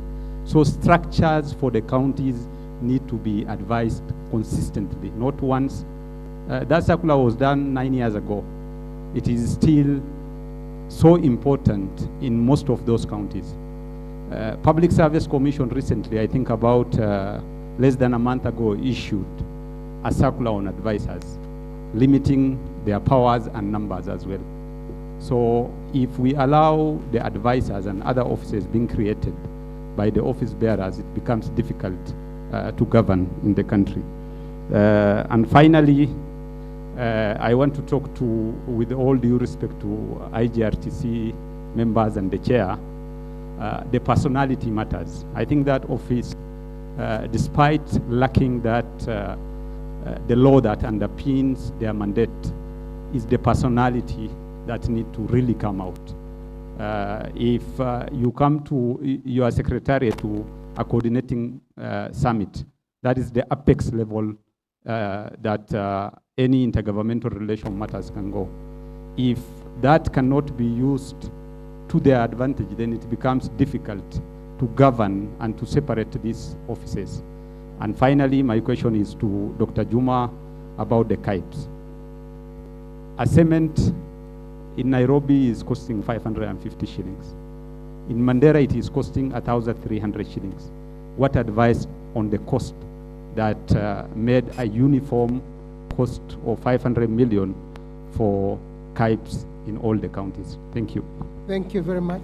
Ladies and gentlemen, you will agree with me that since we are short of time, we can do the following to become efficient. If you have any question, please write the question and let me ask the Secretariat members to stand up. Secretariat members is to come and stand up here and collect those questions. What we shall do immediately after lunch, IGRTC will look at the questions and respond to them either this morning or later on in the afternoon. But we need, if you have got questions that you'd like to put in writing, please put them in writing, and those people who are standing are going to collect them. Please move around, write the questions down, raise the paper up as we are getting the response. Because of shortage of time, I'll be asking the panelists to respond to those questions in just only 1 minute, because we shall be having more time, probably later on in the evening or early tomorrow morning. We begin by responding to some of the questions that you'll have written down. But please put down those questions because they are very important for policy making and for decision making, so that the members who are here can note them and be able to see what to do with them. There are quite a number of questions that the panelists themselves will not be able to answer, but will be answered by IGRTC members at appropriate time. Please, let me ask the panelists to respond in a minute each. Mugwana will be the last one, because quite a number of questions have been shot his way. And I will also ask him one question. Why is it that the country today is importing over 60% of the things that we import, other than pharmaceuticals and petroleum and oil products? The rest of the things that we import are the ones we used to make in Vika. We used to make them in Machakos industrial parks, but now we are importing them. How come we are importing even wheat into this country? How come we are importing furniture when we have got young men on Gong Road and everywhere in Nairobi who make even excellent furniture? Why not take them for further training and make them have better furniture if that's what Kenyans are looking for? Why are we spending money to import things that we can make here? Are we running shortage of skills or what? Can you please briefly 1 minute, yes. Then the PS will be the last one. Thank you. IGRTC officer as an employee of a county is a misnomer, because you cannot be an IGRTC officer in a county employed by the county, because you belong to the public service of that county. So we used to have transition authority coordinators located in each county and in the offices of the county, and these were the advisors to the governors and to the whole system of the county. So I am recommending that IGRTC be expanded to have representation at the county, and those people at the county are their own officers, like a district commissioner who represents the president, because they were very effective if you talk to them. So that's my recommendation. Number 2, transit taxes. I think this one we have debated.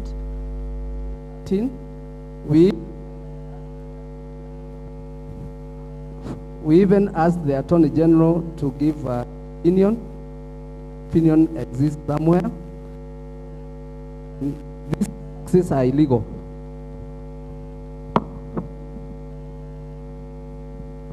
These taxes are illegal in the way they are implemented, in the sense that if you have your vehicle labeled with whatever, you have to pay for that as advertisement and so forth. So I think these things need to be discussed.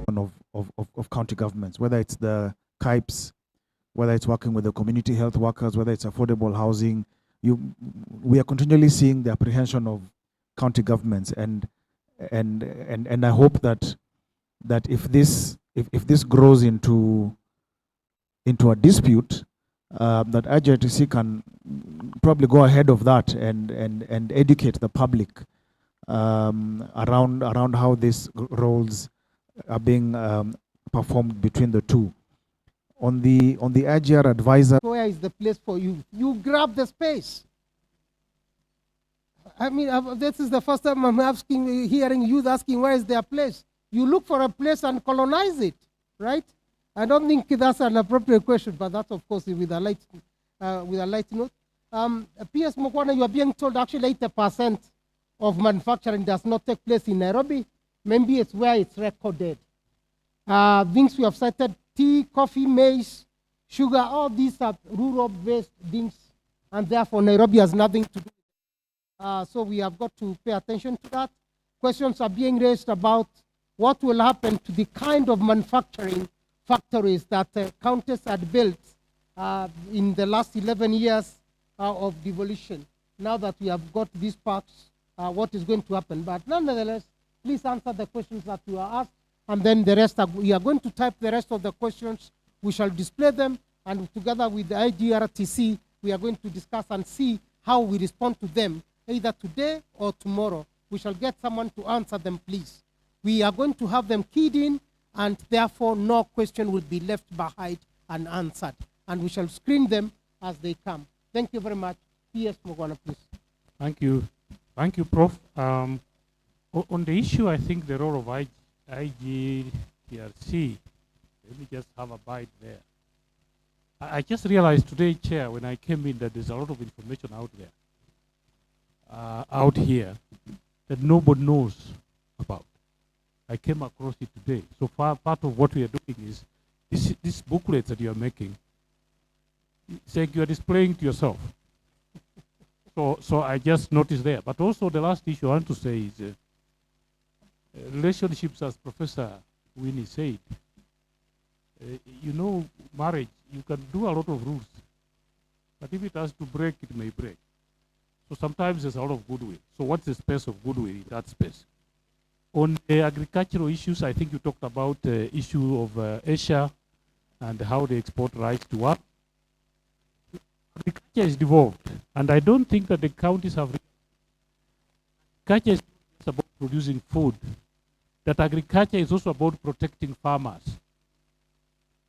So there's no need for you to give a farmer fertilizer if that farmer is going to sell maize at 1,200. So if you borrow from the national government this year, there was a lot of production. We nearly went to 68 million bags of maize. And what did we do? At the point of harvest, the government put in very little money through the National Cereals and Produce Board. We just went to Kitale and to Eldoret and said, NCBB is buying at 4,000. We didn't even have money for it. But we set the pace. Then even the middlemen had to buy at 4,000. Coffee. You have seen what we are doing with coffee and what the Deputy President has been doing, fighting the cartel issues. In fact, my take is this. If you can protect the farmers, they don't need your inputs. What stops a county like Wasingishu to say they're harvesting wheat, and we as a county, we have decided we are buying all the wheat or part of it. We say, okay, tumeweka bei 1,600 kwa gunia. You set the pace. In fact, if you did that, it's much more productive than what we are doing. So we are helping farmers to produce, and then we leave them to be harassed by middlemen. You have seen what we are doing with tea. So I think that the counties need to know that part of promoting agriculture is protecting farmers from exploitation. If farmers are producing and are not making a profit, it doesn't matter how much inputs, how much fertilizer, how much seed you give them. And there's no law that will stop you from county government of Busia or Homa Bay saying all the cassava that has been produced we'll buy and then we'll look for a market, and if we get a higher price, even the farmers can get some dividend back. So let's think a little bit beyond what we are doing, because that's the only way we'll support farmers. So farmer protection, it's not just for here. That is how the Asians have done it. That's how everybody does it. So let's protect our farmers so that whatever they produce, they're able to make money. The other issue I wanted to say is on the issue of this, and I'll combine this with the last question, that county governments have been building factories. One of the things we agreed from the very start about the county aggregation and industrial park was that the national government is not going to run it, and the county government can't run it. So So the model we are building is one where we can get a private sector to help us. If it's a factory, they will train some 3, 4, 5 young people that can run that factory. So when you bring your raw material, you don't run the factory. You give us the raw material, we have experts there, they turn it into the final product, you go and sell. The counties that have already built factories, and we have already been talking to COG, the best you can do is lease them out to the private sector. Because when the raw materials run out and there is no exchequer, I've gone to counties where there is a factory and there is no raw material. I mean, we've seen it, those of you who have gone to Kitui with the issue of the textile. So you have a factory, you have employees, and the county government has no money. And then we go back to the same story. If you are given money, you bought raw materials, you turned into finished products, you have sold, the electricity bill is 400 million. That's what you owe Kenya Power. The salaries have not been paid for 6 months. So what I described about the national government and running of factories also includes the county government. Let's be courageous. Let us agree that county governments cannot run a factory. Let's leave it to the private sector. And then somebody talked about things we used to make here that we are importing. As county governments, we need forums. Since devolution in 2013, if you go to our towns, every corner there is a hotel. There is Airbnb. Every Kenyan who gets some money wants to build a hotel. Who is going to stay there? Why are we not building factories? If somebody can put up a 13-story building in Kiambu, that person can do a factory. But it's not wired in us as Africans. So everybody's building a hotel, you go there, he's sitting there himself drinking with his friends. Every CEC, every chief officer. So please, let's market that we can actually do. Who is going to do manufacturing for you? If you can't do manufacturing as the community or the Kikuyu community or the Luya community or the Luo community, I have my friend here from Homa Bay. I want to know how many Luo people are doing manufacturing in Homa Bay. Not just building, big houses. Saa hii ukienda kwa village nyumba ni kubwa sana. Lakini hakuna factory. Everybody amejenga bar. Nyumba ni just kwa village ghorofa 3, sisemi mambo ya Homa Bay, hata Kakamega iko. So we have the money, but we are not, there is nobody who is going to manufacture for you here. So please, nipe tu kidogo nilikuwa na upiria hapo. Because this is where I get problems. Then the issue of importation, I've talked about that, and the issue of beads and women. I know that in Kajiado, the county government has accepted that part of what we need is to commercialize what we are doing. The women in Kajiado, in Samburu are doing a good job, but they are lacking technology. Doing this thing by hand, the quality cannot be sometimes international. So part of what we have agreed with the counties is that they can invest in a bit of technology to help automate the process, make it a lot easier, and produce better products so that we can actually access the international market. Thank you. Thank you very much. Let's clap for him. I think there's an elephant in the room with regard to municipalities and urban areas. And one Chair Emeritus wanted to say something about it, but not more than 30 seconds, please. Emeritus. Yes, thank you very much. You are very kind. There has been a spirit of creating municipalities in Kenya recently. And what I've noticed and in the space I've occupied is that I think the municipalities were being created to attract funds or something. But you see, the County Governments Act requires that the counties will decentralize the functions. Once the functions are decentralized to the county, you don't call it devolve, you decentralize. So once you create a municipality, you must create a municipal board, and you must create a municipal manager, and then decentralize the powers so that they are the ones to run the municipality. But now what is happening? You create the board, you create the office of the municipal manager, who has no other employee other than himself or herself, and then you continue to run that municipality through the county, not CC, the county, sub-county officer. That is totally illegal. And it's only that I'm holding myself because I'm a friend of this space. I would have gone to court like Omutata to challenge that, because it's totally illegal. I think you clerks who are here, go and advise your governors to let the powers go and to have the proper structures of governance so that we can have municipalities run by those boards and run by the county managers. They are answerable both to the county assembly and to the governor. But the CECs also have been resisting this since the days of transition authority when we went to Machakos to talk about this issue. And I can see it being resisted up to now. So I think whoever is intergovernmental kindly address that issue, because something is awfully wrong to have idle boards that are paid and managers that are paid and they have no work. Thank you. Thank you very much. Let's clap for the panel, please. You'll agree with me that they have raised quite a number of issues. I've seen more questions have come. We are going to type them, and we shall look for how they are going to be responded to. Some of them today and others tomorrow, and in the course of the meetings before we depart on Wednesday. Ladies and gentlemen, we are going to break for lunch for 30 minutes because we have eaten into lunch break and couldn't have stopped with the discussions. And now we are going to go for lunch is as follows. Cards are going to be issued as you get outside there. You'll get a secretariat issuing the cards. They will tell us the tent we are going to.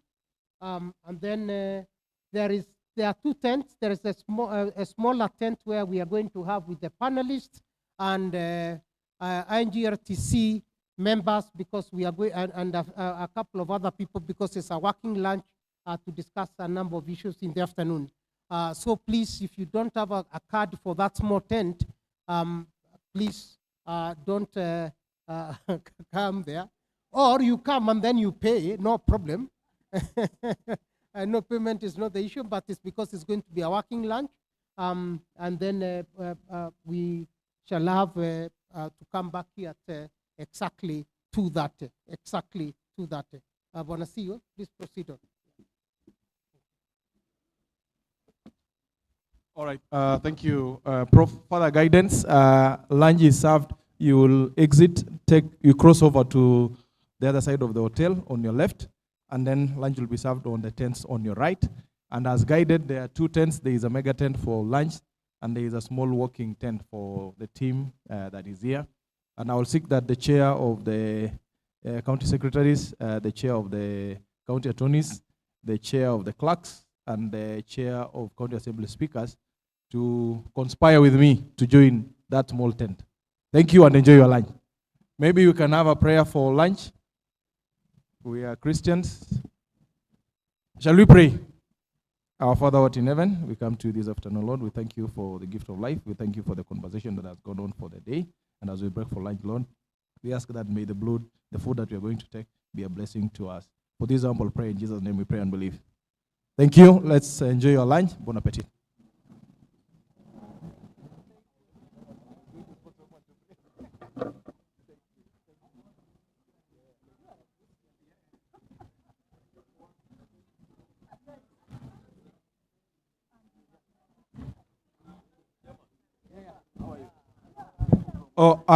And I can assure you, your bags are safe with us here. You can leave your bags behind, but carry your money, maybe.